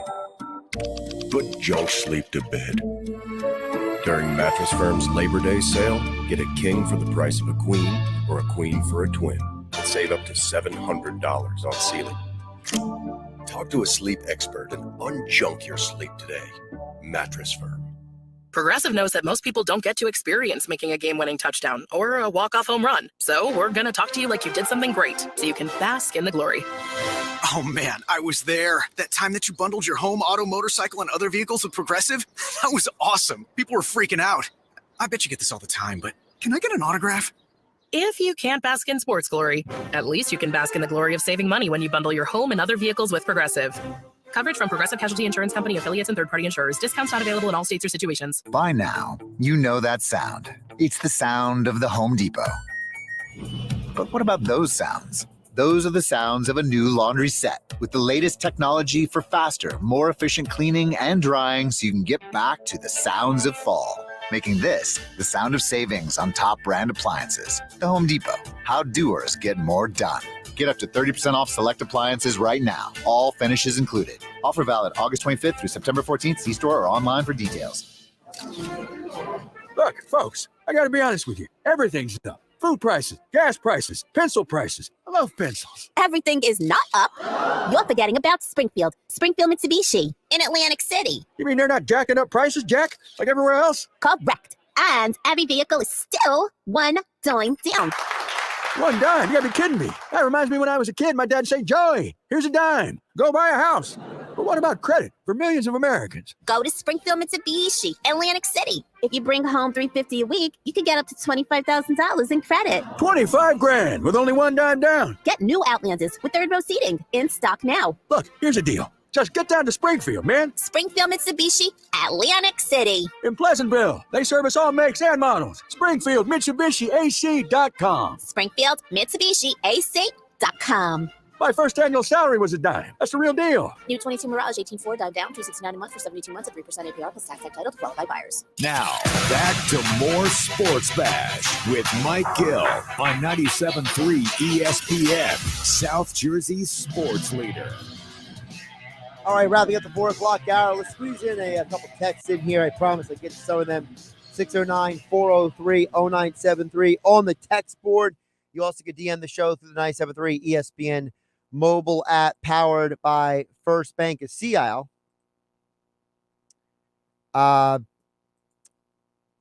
Joe from Galloway chimes in reaction to the Tom Brady news. Keeping his family together is more important than football. It's the most important thing in life, especially when children are involved. Luckily for Tom Brady, he was in a position to miss that much time from camp. Most NFL players can't afford to do that. More power to him. I personally like Peyton better, but Brady is the greatest of all time, from Joe in Galloway. Here's my thing with Brady. You know, listen, I agree with you. More power to him. I remember all the times Giselle in interviews talked about she wanted to retire. She was worried about his health. She was worried about concussions. And I honestly don't blame her if she's mad at him for retiring than unretiring, because, you know, when you're in a relationship like that, when, like Joe and Galloway said, when family's involved and things like that, there's things bigger than football. You gotta grow up with your life and stop being so obsessed with your professional goals. At some point you gotta sacrifice your professional for your personal. And no offense to Brady, but when the news came out that he had a deal with Fox Sports the moment he retires permanently from football, he's going to go in and be part of the Fox Sports, media powerhouse. I got to say, if I'm Giselle, I'd be upset too. I'd be like, look, you don't need the money. This is all about your ego. This is selfish of you. And I think that's her angle on it. I don't blame her. All right, more text messages in the next hour. Terry from Galloway, Monday Marcus, and more. On the other side, Bob Wankel from Crossing Broad. Phillies talk next. College football on ESPN Radio. You and we are built for this. Georgia has won the national championship. Defending national champion Georgia jumps right into the fire in a Week 1 showdown against Bo Nix and their Oregon Ducks. Coverage begins Saturday at 3:30 Eastern. Listen every Saturday for the nation's top college football action on 97.3 ESPN, South Jersey's football station.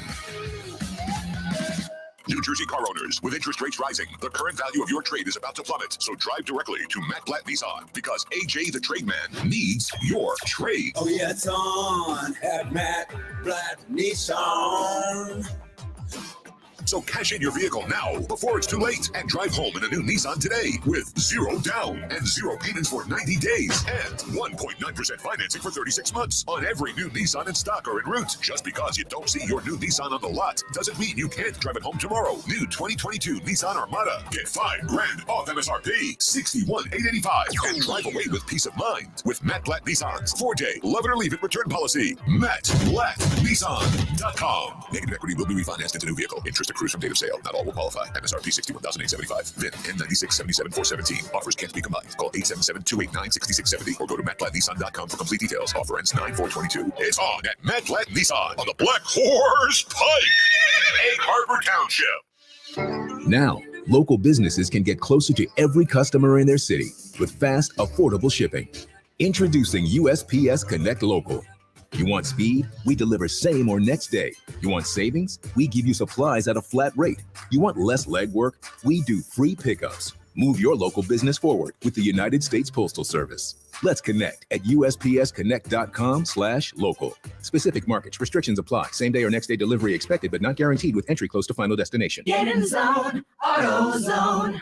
Welcome to AutoZone. What are you working on today? Thinking about gas mileage. An oil change with quality oil like Castrol Edge Full Synthetic can help your engine get more out of every tank. Right now, you can get 5 quarts with an STP Extended Life oil filter for only $37.99. Get what you need for better fuel efficiency at any of our 6,200 stores or on AutoZone.com. Get in the zone, AutoZone. Restrictions apply. Come on, we're going to be late to the cookout. I was just packing up my famous mac and cheese. I hope you packed the Pepto, too. Huh? Pepto-Bismol provides fast relief from heartburn and indigestion. You know, that uncomfortable feeling after you eat too much? And after the deviled eggs, baked beans, and barbecue ribs? You're going to need it. Barbecue ribs? I should probably pack an extra shirt, too. Good call. When you have nausea, heartburn, indigestion, upset stomach, diarrhea. Pepto-Bismol. Use as directed. Keep out of reach of children. What's better than the long weekend? Kohl's budget-boosting deals on denim. I got myself jeans for $19.99. 40% off Levi's for my son. Even my husband found a pair for 30% off. Plus, because I spent over $25, I got $10 off and earned Kohl's Cash.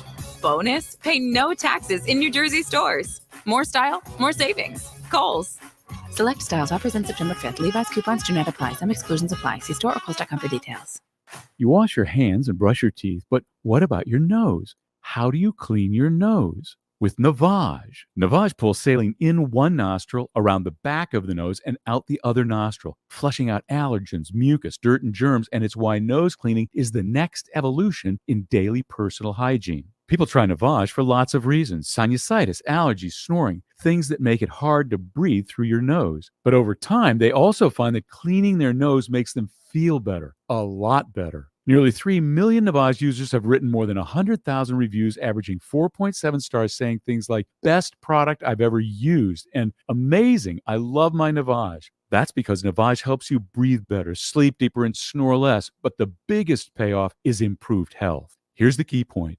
Navage is good personal hygiene, and it's going to help you stay healthier. At Walmart, Walgreens, CVS, Rite Aid, Bed Bath, Target, and online. Navage, Navage. Clean nose, healthy life. Long weekends are all about getting a little you time. And at the Home Depot, you time starts with you saving. Saving space with an HDX 27-gallon tough tote for only $13.98. Saving time with a free and fast-charging 18-volt battery when you buy select Milwaukee Power Toolkits. And saving you a trip with free delivery on over 1 million items. Do Labor Day your way with savings right now at the Home Depot. How doers get more done. Kenny Mayne here with this declaration for new Caesar Sportsbook app users from Caesar. Your first bet's on us, is what Caesar told me to say. That means if you don't win, you get up to $1,250 back as a free bet. Download the Caesar Sportsbook app and sign up with the code RADIOFULL. Open to new users in New Jersey who are 21 or older. Qualifying bet loses. Bet amount returned as a credit. Must use within 14 days. See Caesar.com/promos for full terms. If you or someone you know has a gambling problem, call 1-800-GAMBLER. When you hear this, They've got him again! And this, He scored! And this, oh boy, what a move by him! You think of us. We are sports. 97.3 ESPN, WENJ, WENJ HD, Millville, Atlantic City, a town square media station. This is the Sports Bash with Mike Gill on 97.3 ESPN. Now, live inside the Matt Black Kia Studios, here's Mike Gill. Josh Hennig filling in for Mike Gill here on the Sports Bash. Thursday edition, 97.3 ESPN FM, 97.3 ESPN mobile app. Don't forget, you can win tickets to go see Stained at Ocean Casino Resort. Just go to 973ESPN.com and the 973 ESPN mobile app. Fill out the form, and you could be one of the 5 winners of a pair of tickets we announce tomorrow on the Sports Bash. We will announce it during the 5 o'clock hour tomorrow on 97.3 ESPN. You can go see Stained in concert in Atlantic City All thanks to Ocean Casino Resort and the Sports Bash. 97.3 ESPN.com and the 97.3 ESPN mobile app. Someone who I know probably remembers Stain because he's near my age group is Bob Wankel from Crossing Broad. Joins me right now here on the Sports Bash on 97.3 ESPN. Bob, were you a Stained guy back in the day? Oh, Josh, it's been a while. No, I wasn't, but I do recall Stained. I remember their catalog a little bit. Well, I was saying earlier in the show that Stain was one of those groups. I never met someone who was indifferent about them. You either liked them or you didn't like them. I felt like that whole like post-grunge, alt-rock, new metal movement, a lot of those bands were either love or hate kind of deal. Yeah, you had like, I know it's a little bit of, it's like a cousin of Stain, but you have like Nickelback and Three Doors Down and like all those like early 2000s bands. I mean, I was going to go more Godsmack and Disturbed. Yeah, Godsmack. Sure. I always, like I said, like I go like more like a cousin, you could go Korn, like late 90s Korn. Sure. Yeah. Limp Bizkit. Like that was like a middle school thing for me back in the day. Right. So, yeah. It was a weird time for music. Yeah, it was definitely. Although I listened to a lot of Chocolate Starfish and Hybrid Theory on my way to games, my younger days. So, but I digress. Bob, we got you on not because of our music conversation, but the Phillies.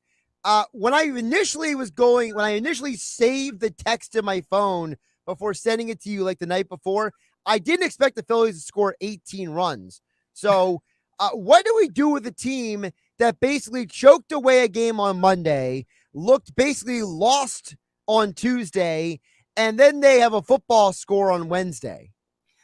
Yeah, it's really weird. As bad as the first two nights of that series were, the Phillies actually outscored the Diamondbacks by a run over 3 games this week. So, I mean, listen, teams are going to lose games at some point. It's going to happen, and the Phillies have been so good for quite a while now, and I know that we're getting to this point on the calendar where we say, here we go, here come the Phillies. It's September. This is what they always do.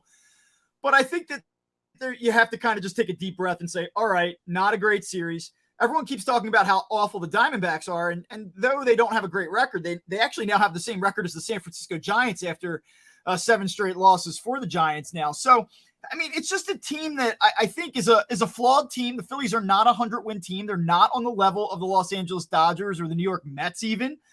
But this is a decent team. It's a team that's on pace to win 90 games. It probably will win 90 games. And I think when things don't go right, everyone just kind of has to take a little bit of a deep breath and say, like, it's baseball. I think a lot of people aren't used to watching a decent to maybe good Phillies team. And I feel like we're almost treating each one of these individual games like an Eagles game right now, the way that we're reacting to them. And I think that we just kind of need to take a deep breath and sort of assess and let things play out a little bit here.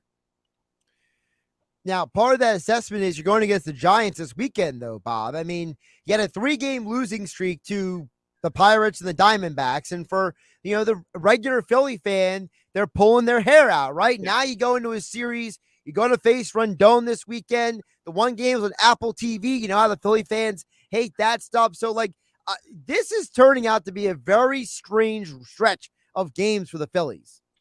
Yeah, actually, when they started this road trip, I kind of thought to myself that 2 and 4 might be in play. I know that everyone's kind of looking at this and saying, oh, this is a soft spot in the schedule. They should be able to take advantage of this. But anytime you cross the country, they've struggled in Arizona historically, which I'm sure you've heard a lot about here. And Giants are one of these teams that they don't have that same magic as a year ago, but they still have some usable parts. You mentioned Rondon, and you'll see him this weekend. And, these pitching matchups aren't overwhelmingly in the Phillies' favor at this point. I mean, Suarez is the guy that you're supposed to feel good about, and you don't really know what to make of him after his last 2 starts running out of gas in the middle innings.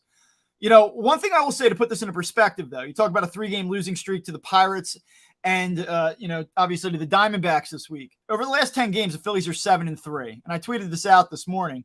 There's only 2 teams in the National League that have as good of a record, and it's the Dodgers and it's the Padres, and they're both 7-3 over the last 10 games. So, I know they were playing the Reds before. I know that they've had some soft teams to play here, but, you take this on a little bit of a wider lens, and I mean, they're okay right now. When you say they're okay, because this completely changes my question now, because you just used that word at the end there. When you say they're okay, what does that mean? Does that mean they're still on track to make the playoffs? Does that mean that they just went through a small little blip in the radar? Does that mean that September is here and Phillies should still care? Like, Philly fans should still care, because guess what's going to happen in 2 weeks? Phillies and Eagles play at the same time. And I guarantee you 70, 80% of people are going to be watching the Eagles instead of the Phillies that day. So, like, what does okay for the Phillies mean? Yeah, I mean, I think it really just depends what you want out of your baseball team this year. If you're in this World Series or bust mindset, I would caution that. I don't think that this is a World Series contender. Do I think they can win a playoff series? Potentially, yes, I do. But I just don't think that this team has enough firepower to really play with a team like the Dodgers, who's essentially been playing at like an 80% clip, an 800% or 800 winning percentage, I should say, over like the last 50 games. And I know that the Mets are the Mets, and we all kind of roll our eyes and we say, like they can get the Mets. You'll see the Mets will eventually turn into pumpkins. But I mean, you look at that starting rotation when you can go, DeGrom, Scherzer 1-2. You look at the way that they kind of grind through at bats. I just don't know that the Phillies are consistent enough to beat a team like that, especially if they have to be on the road and it's an opening round series. Atlanta, I think it's a tough spot. So I don't think you can reasonably expect the Phillies to make a run in the postseason. But if you just want to see this team kind of climb the playoff hill this season, I think that they're going to do that. I think they're better than the Brewers and San Diego's schedule isn't exactly a cakewalk here in September. So I think the Phillies will be okay.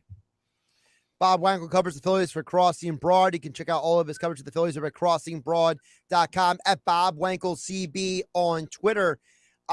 Looking deeper into this upcoming series, you mentioned that you had concerns that they could go 2-4 in this stretch of road games. Well, they got Gibson versus Cobb Friday, Syndergaard versus Junis on Saturday.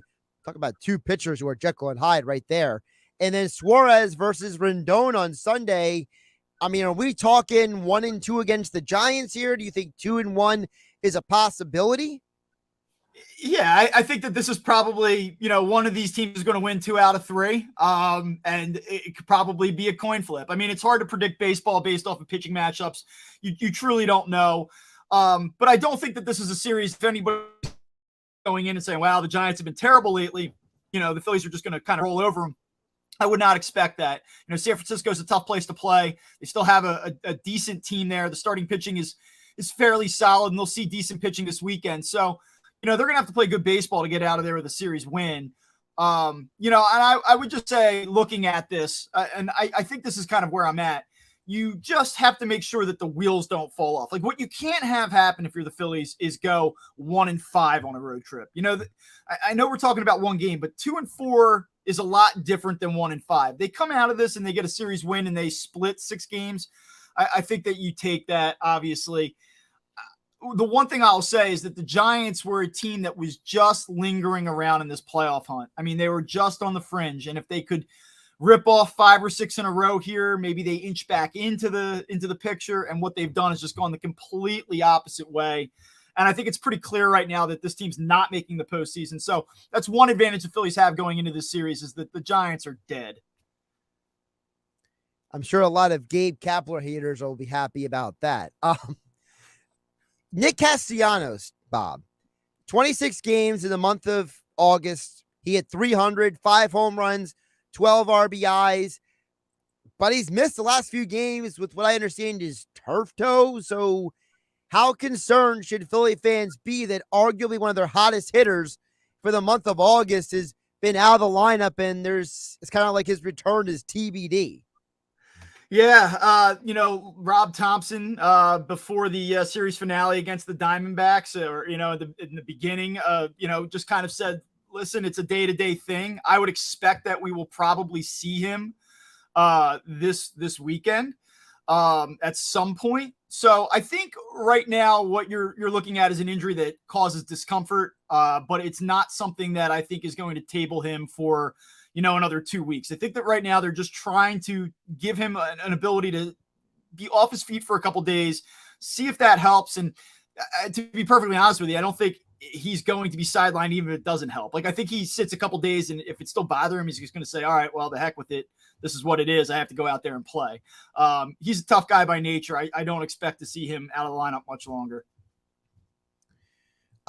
We heard the news that Wheeler is expected to have a bullpen session this weekend. Is that a sign to you that he's going to pitch next week? Barring any setbacks. I mean, we've been in a situation where we've seen Zach Eflin scheduled to throw bullpens. Earlier this season, he does. They don't go well. Then he's shut down for an entire month, and you don't even hear his name again until 4 or 5 weeks later. So you have to kind of hold your breath. You just don't know how the bullpen's going to go. But at this point, if you were to believe Dave Dombrowski, his initial point was that this was more precautionary, that, he didn't have to skip starts. Where they were at in the schedule, where they're at in the flow of the season, they wanted to try to get out ahead of it and be proactive. So if that is the case, then you would expect him to throw, probably feel a little bit better and be ready to go at the beginning of next week. And if you're the Phillies, I mean, that's a key to the whole thing. You talk about playoff scenarios, you can talk about this team reaching the postseason, but a lot of this is contingent upon Zach Wheeler being healthy. If he's not okay, and they can't get him back, I mean, that totally changes the math on this entire thing. And we haven't even discussed Aaron Nola yet. So, I mean, that's an entirely different conversation to have here now. Well, if I was going to take Nola and kind of do a lump with him, if that's okay with you, because he didn't pitch well. Now, that was one game he didn't pitch well. And people are already saying, oh, here's the September Nola. Well, you notice who else didn't pitch well? Ranger Suarez. And my question is, Are Nola and Suarez just, is it just a long baseball season? Are they guys that wear out at the end of a year? Because if you go into the postseason with the Nola that's been here for the last few months, you're probably winning a series. If you go into a playoff series with an imploding Nola and imploding Suarez, it almost doesn't even matter if Wheeler comes back, because you're definitely not winning a first round playoff series. Yeah, you're absolutely right. I mean, listen, I think that you have to look at the greater sample here, and you realize that Aaron Nola, by and large, has been very good this year. Ranger Suarez struggled to get his footing a little bit at the beginning of the season. Then he really figured things out for a good 6-7 week stretch. He stumbled a little bit here lately. I don't think that you need to be slamming a panic button right now on either player. But when you look at Aaron Nola's history, I mean, listen, fair or not, we have this conversation. Is Aaron Nola an ace? Is he a number 2? Is he a number 3 on a good team? Like, what is he? And until he kind of slays the dragon in September, so to speak, I mean, we're going to continue to have this conversation. You look at his numbers throughout his career, and, the guy's got very, very good numbers, except for when you get to the months of September and October. And in his career, he is 9-14 with a 4.60 ERA during the month of September. And he's allowed opponents to hit to a 758 OPS. I mean, he's been a below average pitcher the final month of the season throughout his career. And now the Phillies are in the driver's seat for a playoff position. This isn't a team that's climbing uphill right now. This isn't a team that's not supposed to be there. He's got to be good. And he wasn't the other night in Arizona. He was not great against the Mets at that first game at Citizens Bank Park, 2 weekends ago. And I know he had a really good start against Cincinnati mixed in there, but he has to be consistently good in September to kind of finally put all that talk and all that noise behind him. Is it time to go to the 6-man rotation and stick Bailey Falter in the mix to maybe spread these guys out a little bit? Yeah, I mean, it's an interesting question. I mean, Bailey Falter has really given this team a jolt, his last couple times out. And, they'd be in actually quite a bit of trouble right now if he would have gone out and bombed in these starts. So, yeah, he's been a little bit of a stabilizing force right now as the rotation's been weakened in Wheeler's absence. They've had a lot of games in a lot of days, and he's really stepped in there and really, really given this team a jolt. It's an interesting consideration. I think that you're probably not there yet, but one, you have to hold your breath on Zach Wheeler, and 2, I'm really curious to see how Noah Syndergaard throws a baseball this weekend against the Giants. 2 starts ago, the numbers were pretty good. He limited Cincinnati, but he only generated 2 swings and misses in that start against the Reds. Now on Sunday, he, I believe, had 11 swings and misses, 12 swings and misses for the game. So he was a little bit better with the swing and miss stuff, but then he just ran out of gas, got himself into trouble in the middle innings, and he had nothing against the National League's worst scoring offense. And I just have not been terribly impressed with him. I know that in the 5 starts, he's given them 3 quality starts. He's been serviceable. They're 4-1 in his 5 starts. But if you watch him, you can't really be too impressed. And so this is a big start for him this weekend to kind of see, like, what is he? You know, is he a gamer? Is he a guy that can kind of grind through it? Or is he a guy that's just been a beneficiary of just pitching and get some terrible lineups? Speaking of pitching, the Phillies acquired Vinny Natoli. He sounds like he's a guy who maybe owns a local Italian restaurant, not a baseball pitcher. For those who don't know, he's a 31-year-old rookie, according to Baseball Reference's system. So Vinny Natoli coming to San Francisco in a Phillies uniform this weekend. What do we do with that information, Bob? Yeah, he's the new fireman in the back of the bullpen. I mean, we'll see. You know, I mean, listen, he's thrown 1 major league inning. He's 31 years old. He threw that inning last year, so he is still qualifies as a rookie, as you said. He's been good in AAA this season. He's thrown 46 in the 3rd innings. He's got 59 strikeouts, a whip under 1. I mean, he's been really good. He was not going to come up for Toronto, so it was a situation just where the Phillies said, here's a guy that's pitched at a pretty high level. He's been effective this season. We have a little bit of a need here with the roster expanding in September. Let's try to see what we have in this guy. Maybe he can kind of continue that success. So we'll see. You know, I don't think that I don't think you're looking at the new shutdown, late inning guy here, new setup guy, but maybe he can give you a little bit of a bump, in some of those more lower leverage innings.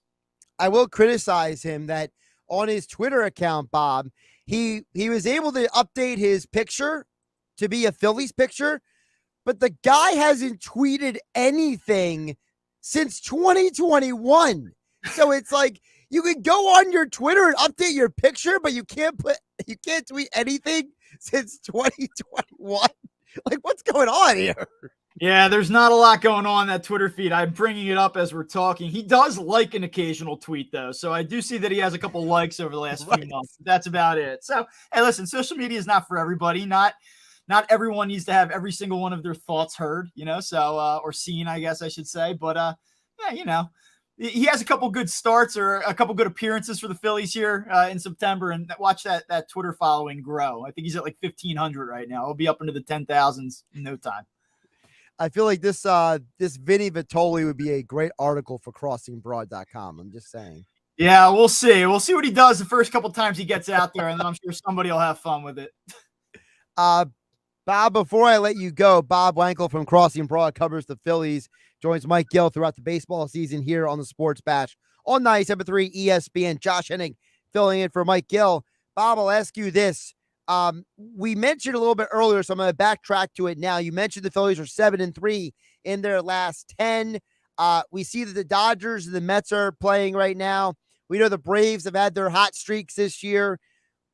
In your mind, where do the Phillies stand in terms of the National League? Because my opinion is I think the Dodgers are the best team. And I think depending on what day of the week it is, the number 2 team is either the Mets or the Braves, and the other team is the 3rd.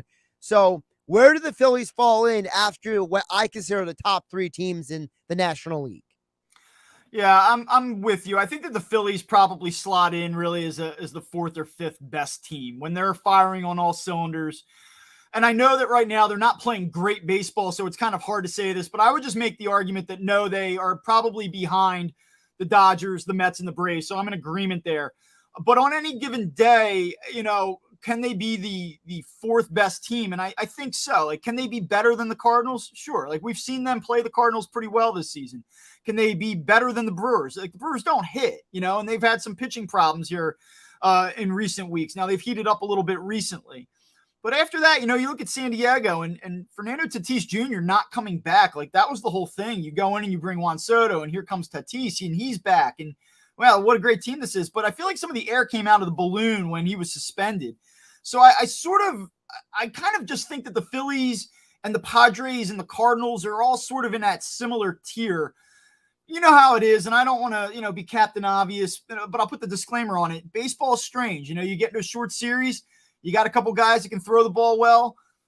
Weird things can happen. So I don't think it would take an act of God for the Phillies to win a series or two in the playoffs, but I do think that they're certainly in a class behind the teams that you mentioned. I'm in full agreement with you there. Well, today is September 1st. The Phillies are off today. They start a series with the Giants over the weekend, and then they come back home for the Marlins and the Nats. So we'll see if we'll keep having the conversation about attendance in the month of September. I'm sure that will be a topic Mike Gill will be touching on as well. Mike will be back on Tuesday. Bob Wankel, I'm sure, will be talking with you throughout the month of September. Appreciate you jumping on today. All right, Josh. Talk to you soon, man. Josh Hennig filling in for Mike Gill, as I mentioned, here on the Sports Bash on 97.3 ESPN. Sports Bash being brought to you by the Gallery Bar, Book, and Games in Ocean Casino Resort this football season. Cheers your favorite team with your favorite drink. Go to the Gallery in Ocean Casino Resort to go for the win. For more information, visit oceanac.com. Must be 21 or older to play. Gambling problem? Call 1-800-GAMBLER. There are so many texts that we haven't gotten to throughout the show. I will try to get to them on the other side coming up next. Plus, still to come on the show, I will give you my Thursday night picks for the college football slate. I am Josh Hennig. No game night tonight. So if you missed my conversations with John McMullen earlier in the show or Andy McNamara, keep listening to 97.3 ESPN FM and 97.3 ESPN mobile app. You'll have both of those conversations, talking a lot of football with those guys in the 6 o'clock hour here on 97.3 ESPN. You haven't downloaded the 97.3 ESPN free mobile app? Well, go get it now to follow all the Philly sports teams at 97.3ESPN.com. Powered by First Bank of Sea Isle City. Take on summer with the heroes of performance. Featuring the super turbocharged TLX, the super handling RDX, the super powerful MDX Type S, and the super shifting next gen Integra. Unlock them all at the Acura Summer Performance going on now. Visit your Delaware Valley Acura dealer to find your Acura today. By now, you know that sound. It's the sound of the Home Depot. But what about those sounds? Those are the sounds of the Samsung Bespoke Refrigerator's Beverage Center with internal water dispenser and built-in pitcher with flavor infuser for crisp, refreshing water. Making this the sound of savings on top brand appliances. The Home Depot. How doers get more done. Save up to $1,201 on this Samsung Bespoke Refrigerator at the Home Depot. Offer valid August 25th through September 14th. See store or online for details. 97.3 ESPN and TracFone Wireless want to share ideas with you for enjoying the great outdoors in South Jersey.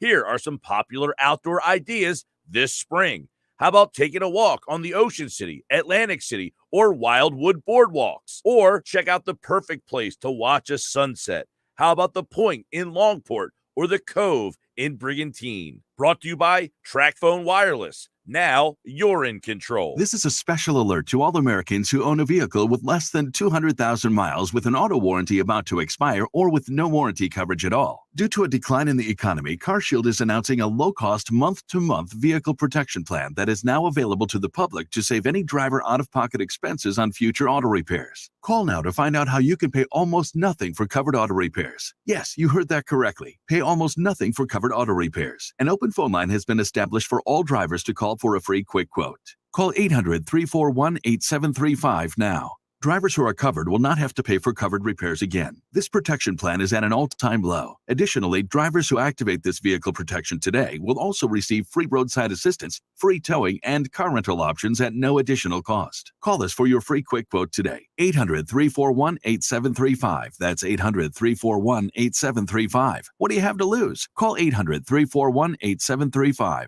Again, 800-341-8735. Everyone, who's manning the front tonight? Big E's nightclub needs a bouncer with a military background. Dougie, I need you to keep eyes on the back. Security who lays down the no-no when the unts get too intense. That Swedish DJ duo is back tonight. The I'll remember last time. Indeed can help them hire great people fast. I need Indeed. Indeed you do. You can schedule and conduct virtual interviews all from your employer dashboard. Visit Indeed.com/credit and get $75 towards your first sponsored job. Terms and conditions apply. Get in zone, AutoZone. Welcome to AutoZone. What are you working on today? Starting trouble. No one likes that. We'll get you set up for some stronger starts. You might just need a fresh charge, and we'll take care of that free of charge. But if it is time for a new battery, we've got replacement batteries that'll fit your needs, starting at just $69.99. You can learn more about our battery selection at AutoZone.com. That's what makes us America's #1 battery destination. Get in the zone, AutoZone. Claim based on data from the NPD Group 2021. Powered by the all-new BetParks New Jersey Casino and Sportsbook app. BetParks.com. This is the Town Square, New Jersey Info and Weather Network.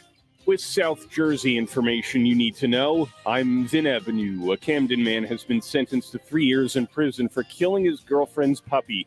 Triggered by the deadly collapse of a condo complex in Florida last June, legislation from New Jersey State Senator Troy Singleton increases the inspection requirements for multifamily housing structures. And despite the abnormally dry conditions this summer, Jersey farmers are cranking out the Jersey Fresh.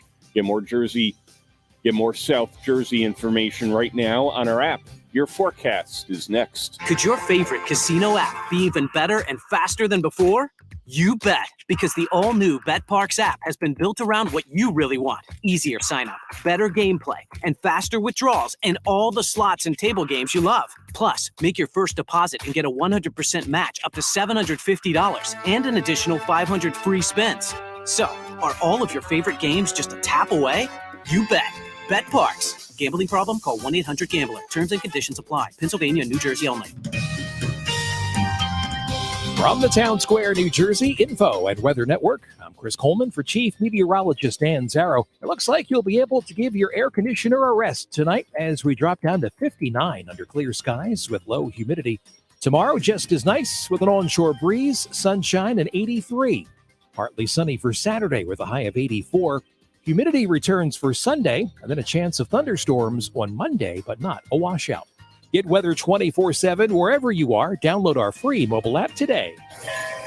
Hear ye, hear ye. Thanks for coming to the Town Square. First, I'd like to tell you about Steve. He's a plumber. I hear he does good work. Also, Tim. He's this new thing called a dentist. Oh, and Monica, she has a new vegan restaurant. I didn't even know that was a thing yet. Anyway, if you need those things, just wander around town and try to find them because the internet hasn't been invented yet, so I don't know. This isn't the olden days. Now, word of mouth has gone online. At Town Square, South Jersey, we can show you how to harness the power of your existing word of mouth and amplify it online. Go to townsquarelocal.com for a free local customer analysis, where you can see how many local customers in South Jersey you could reach online. Visit townsquarelocal.com and be the Town Square today. That's townsquarelocal.com.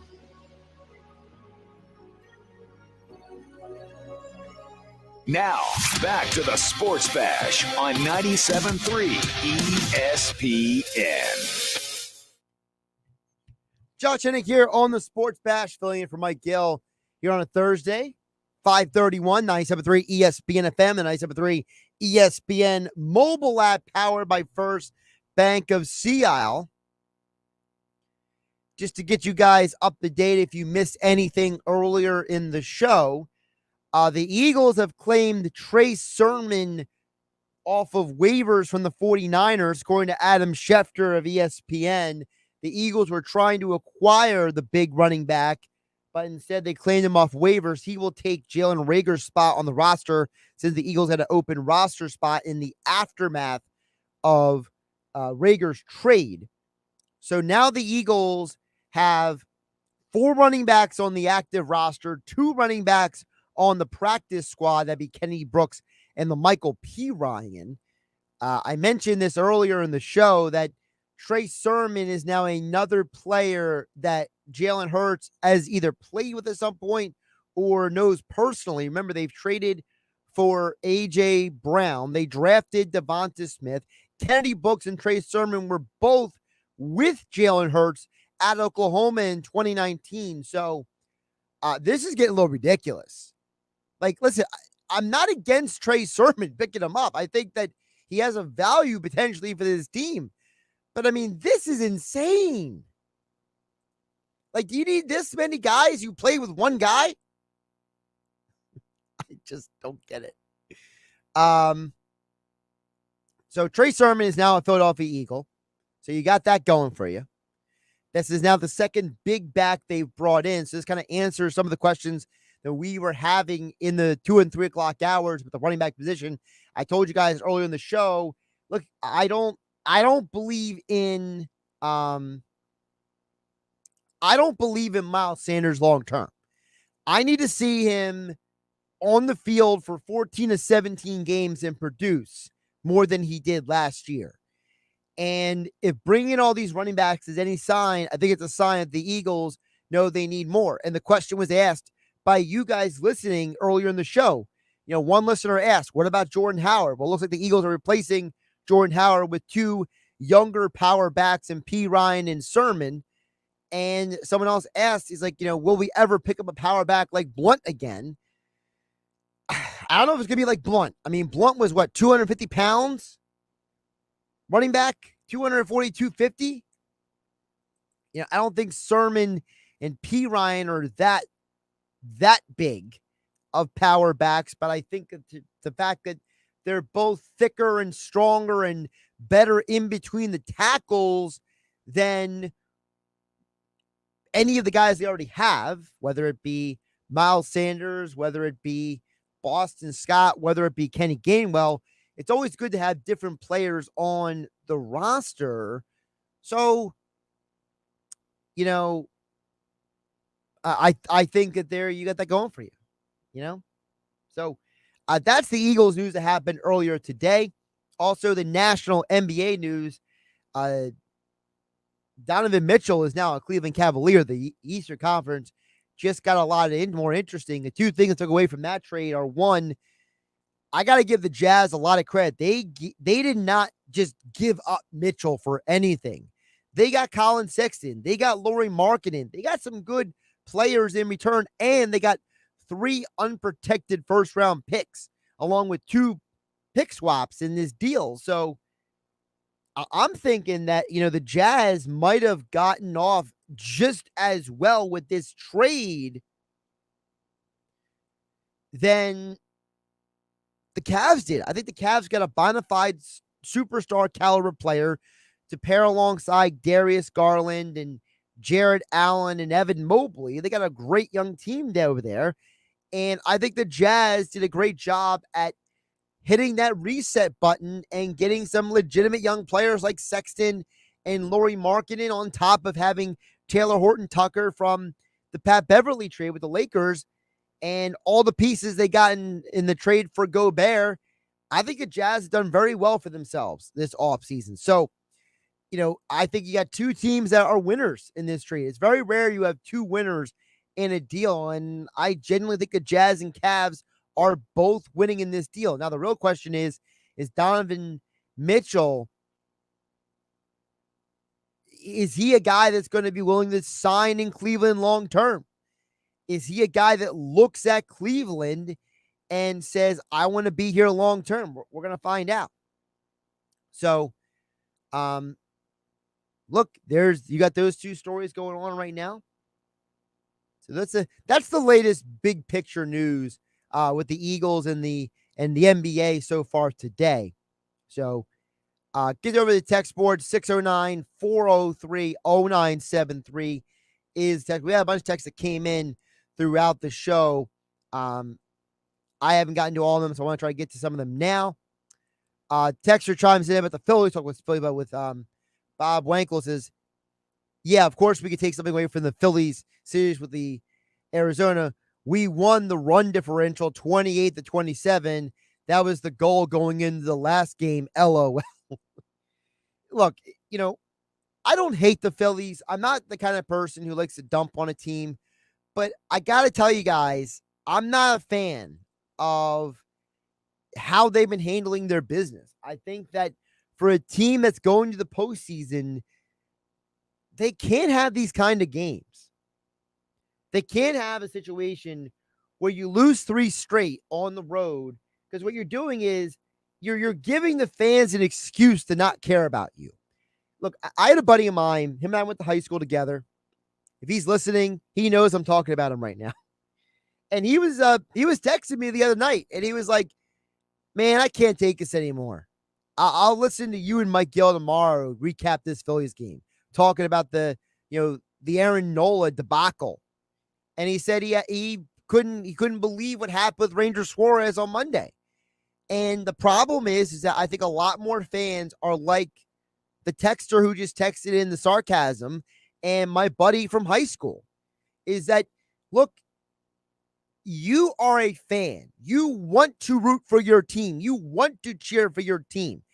And it's hard to be that intently engaged in a game as a fan if your team is getting knocked around by a bunch of nobodies.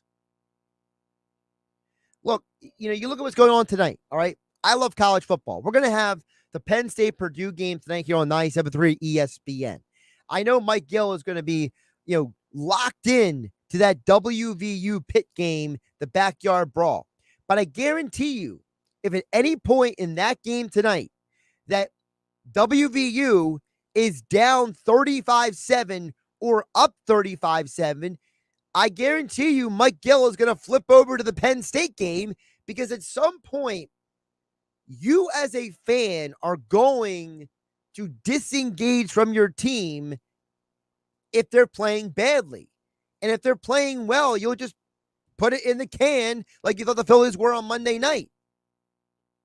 Scoring 18 runs in a game is cool, but how do you parlay that moving forward? And as I asked Bob Wankel earlier, look, I think the Castellanos thing is something to keep an eye on. That guy was hitting 300 for the month of August, and all of a sudden he can't hit, and the team struggles for a couple games. I'm not saying, I'm just saying. Over on the text board at 609-403-0973, Terry of Galloway chimes in, but the Eagles running back says, I'm not concerned that the Eagles have the worst running backs in the league, but also have a run-dominant team. Doesn't make a lot of sense. Hopefully it works out. Go Birds, from Terry and Galloway.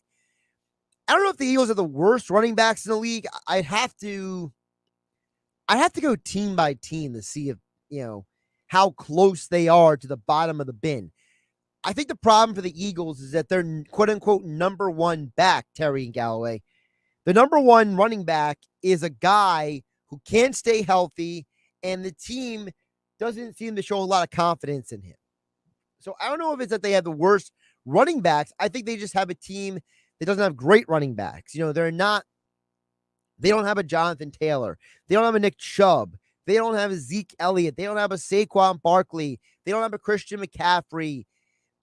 They don't have an elite guy in the backfield. I think they're more like a team like the Rams that has multiple dudes on the depth chart in the backfield, or a team like, maybe the Jags, maybe a team like Miami. There's a lot of teams in this league that got timeshares going on.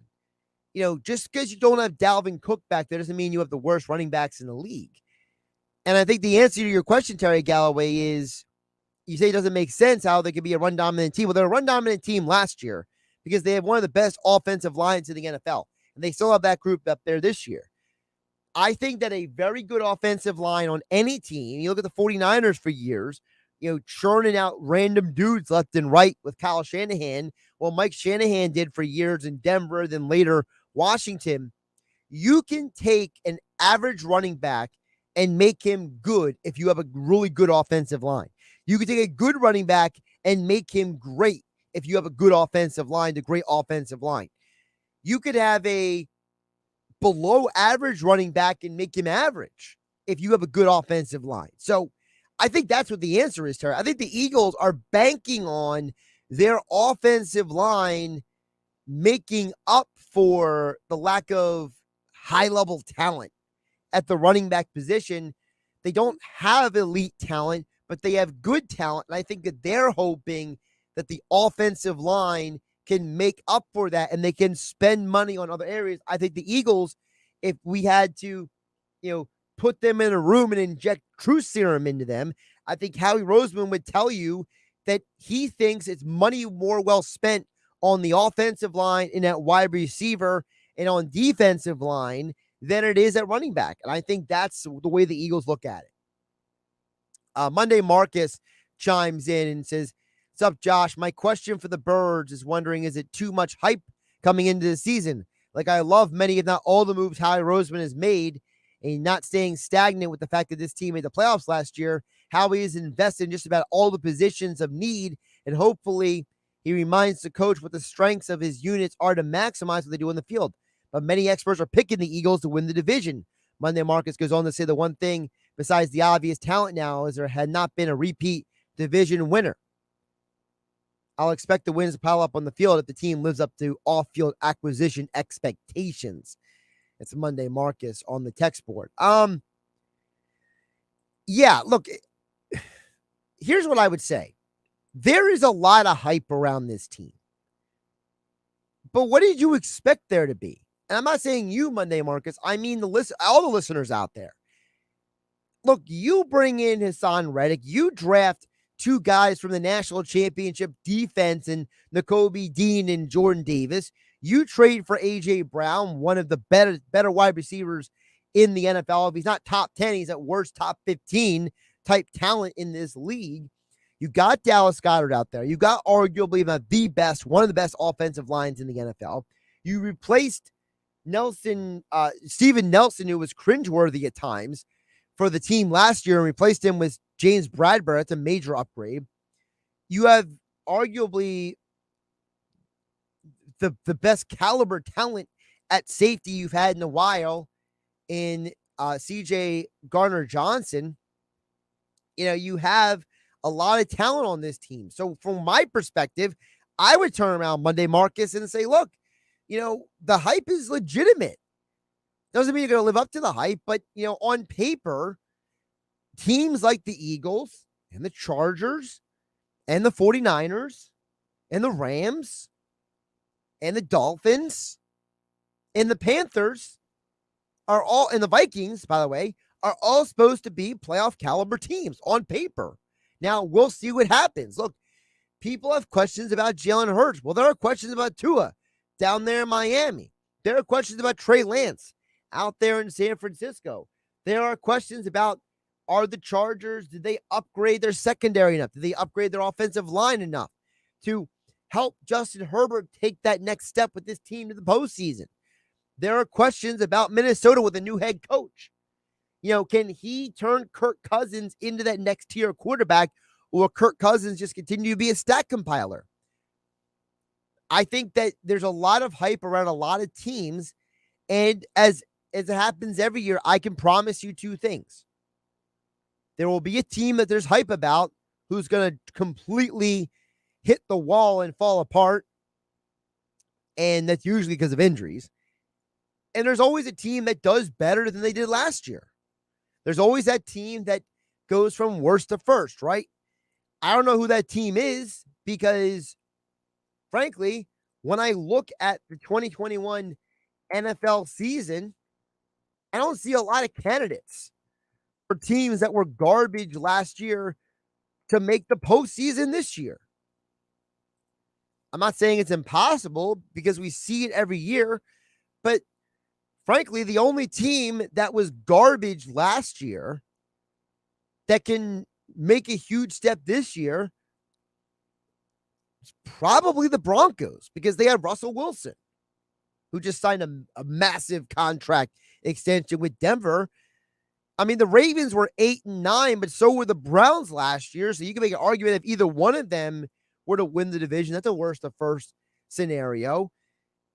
I think the Panthers make the postseason, but I don't think that they actually win the division. I think the division is between the Bucs and the Saints, and the loser of the division is probably going to be fighting with the Panthers for a playoff spot. I think that the majority of the teams that were poor last year, there's only two of them I can genuinely point to and be like, they're going to be winning teams this year. That's Carolina and Denver. Baltimore, you could argue that if Lamar doesn't miss those 4 games, do they win 2 more games and make the postseason? Does that 8-9 record become 10-7 all of a sudden, or 9-8? Look, the Raiders won the last game of the year and made the postseason over the Chargers. The Chargers were 9-8 last year. So, when I look at the Eagles, yeah, there's a lot of hype around them, but I would argue that there's a lot of hype around a lot of teams. And for me, as I said earlier in the show, I think that you can find questions about every team in football right now. And I think the Eagles have done their best to address as many of those questions as possible. And now the ball's in Jalen Hurts' court to put up or shut up this season. And if he puts up, he's your quarterback of the future. If he doesn't, the Eagles have 2 first-round picks to play with in a quarterback-deep NFL draft in 2023. All right, college football picks coming up on the other side, as promised. I'm Josh Hennig, filling in for Mike Gill on a Thursday here on 97.3 ESPN FM and 97.3 ESPN mobile app, powered by First Bank of Sea Isle. Our love for sports is what makes us different from any other station in South Jersey. Oh, yeah! Number 1 for live sports and sports talk. 97.3 ESPN and the 97.3 ESPN free mobile app. Look, folks, I got to be honest with you. Everything's up. Food prices, gas prices, pencil prices. I love pencils. Everything is not up. You're forgetting about Springfield Mitsubishi in Atlantic City. You mean they're not jacking up prices, Jack, like everywhere else? Correct. And every vehicle is still $1 down. $1? You gotta be kidding me. That reminds me when I was a kid, my dad said, Joey, here's a dime. Go buy a house. But what about credit for millions of Americans? Go to Springfield Mitsubishi, Atlantic City. If you bring home $350 a week, you can get up to $25,000 in credit. $25,000 with only $1 down. Get new Outlanders with 3rd row seating in stock now. Look, here's a deal. Just get down to Springfield, man. Springfield Mitsubishi, Atlantic City. In Pleasantville, they service all makes and models. Springfield MitsubishiAC.com. Springfield MitsubishiAC.com. My first annual salary was a dime. That's the real deal. New 22 Mirage 18.4 dive down, $269 a month for 72 months at 3% APR plus tax title to qualified buyers. What's better than the long weekend? Kohl's budget boosting deals on denim. I got myself jeans for $19.99. 40% off Levi's for my son. Even my husband found a pair for 30% off. Plus, because I spent over $25, I got $10 off and earned Kohl's Cash. Bonus, pay no taxes in New Jersey stores. More style, more savings. Kohl's. Select styles. Offers end September 5th. Levi's coupons do not apply. Some exclusions apply. See store or Kohl's.com for details. O'Reilly Auto Parts is here to keep your car on the road with our free loaner tool program. Your local store has more than 80 specialty tools available to rent for your next repair. Refundable deposit required. Ask our professional parts people about the loaner tool program today at your local O'Reilly Auto Parts store or visit O'ReillyAuto.com. O'Reilly Auto Parts. We tried Dynovite for gut health and immune support, and after a couple of weeks, our little Gizmo was acting like a puppy again. His coat was shinier, he had a lot less scratching and shedding, and he seemed like his happy old self. My dog smelled and scratched constantly. We bathed and sprayed her, took her to the vet, but no results. Now, a little Dynovite in her food helps Bella keep her beautiful coat with no scratching or smell. Get 10% off your next order of Dynovite nutritional supplements for dogs at Dynovite.com. Happier, healthier with every bite. Over 1 million pets helped with Dynovite. If you work remote, Staples has you covered. Stylish office decor to turn my finished basement into a complete workspace solution. Staples has you covered. A desk that's all business, but not too businessy. Staples has you covered. And now at Staples, take up to 50% off select chairs and up to 75% off select desks. Plus, with 25% off Staples furniture support, we'll assemble your new furniture and guarantee it against wear and defects. Explore solutions for your remote workspace at Staples. Ends 9/3 in-store only. This is a Reese's Peanut Butter Cup sound experiment. We're looking to find the perfect way to hear Reese's so you'll buy more of them. Here we go. Reese's. Reese's. Reese's. Reese's. Reese's. Hey, get out of here, you little stinker. Reese's. Reese's. Reese's. Peanut Butter Cups. That breathy one sounded very creepy, am I right? Get in zone, AutoZone. Welcome to AutoZone. What are you working on today? Starting trouble. No one likes that. We'll get you set up for some stronger starts. You might just need a fresh charge, and we'll take care of that free of charge. But if it is time for a new battery, we've got replacement batteries that'll fit your needs, starting at just $69.99. You can learn more about our battery selection at AutoZone.com. That's what makes us America's #1 battery destination. Get in zone, AutoZone. Claim based on data from the NPD Group 2021. Straight Talk Wireless knows there are plenty of reasons you might need a new phone. But switching to a better wireless provider doesn't have to be one of them. Keep your own phone and save when you switch to any Straight Talk Wireless plan, like our $45 Silver Unlimited plan with unlimited high-speed data and 5 gigs of hotspot, plus nationwide 5G and America's best networks. Keep your own phone. Switch to a better wireless plan. Straight Talk Wireless. No contract, no compromise. Requires a compatible unlocked phone and KYOP kit. 5G capable device required. Actual availability, coverage, and speed may vary. See latest terms and conditions at straighttalk.com. Alert! We're under construction at Sport Hyundai in Egg Harbor. It's time to make room for our new and improved facility. And you're the big winner. We're clearing out inventory with our incredible construction reduction sale. New Santa Fe's, Tucson's, and more in stock and priced to move today. With Hyundai Assurance and America's best warranty, including the 10-year, 100,000-mile powertrain limited warranty. Use our main entrance on Black Horse Pike. Construction reduction deals are once in a lifetime, and this inventory won't last. See for yourself in person or at sporthyundai.com. Now, back to the Sports Bash on 97.3 ESPN. All right, Josh Hennig here. I'm trying to get you some winners for tonight's college football action. You can hear Penn State versus Purdue tonight on 97.3 ESPN FM. Jump on there, 97.3 ESPN mobile app. Listen to college football over there as well. Here's some thoughts I got. First of all, the Penn State-Purdue game. This game is completely fishy to me on the line. I recommend nobody touch the line. Even if the line ends up covering one direction or another, I don't even care. Purdue is a 3.5-point home favorite across the board. Every book in unison.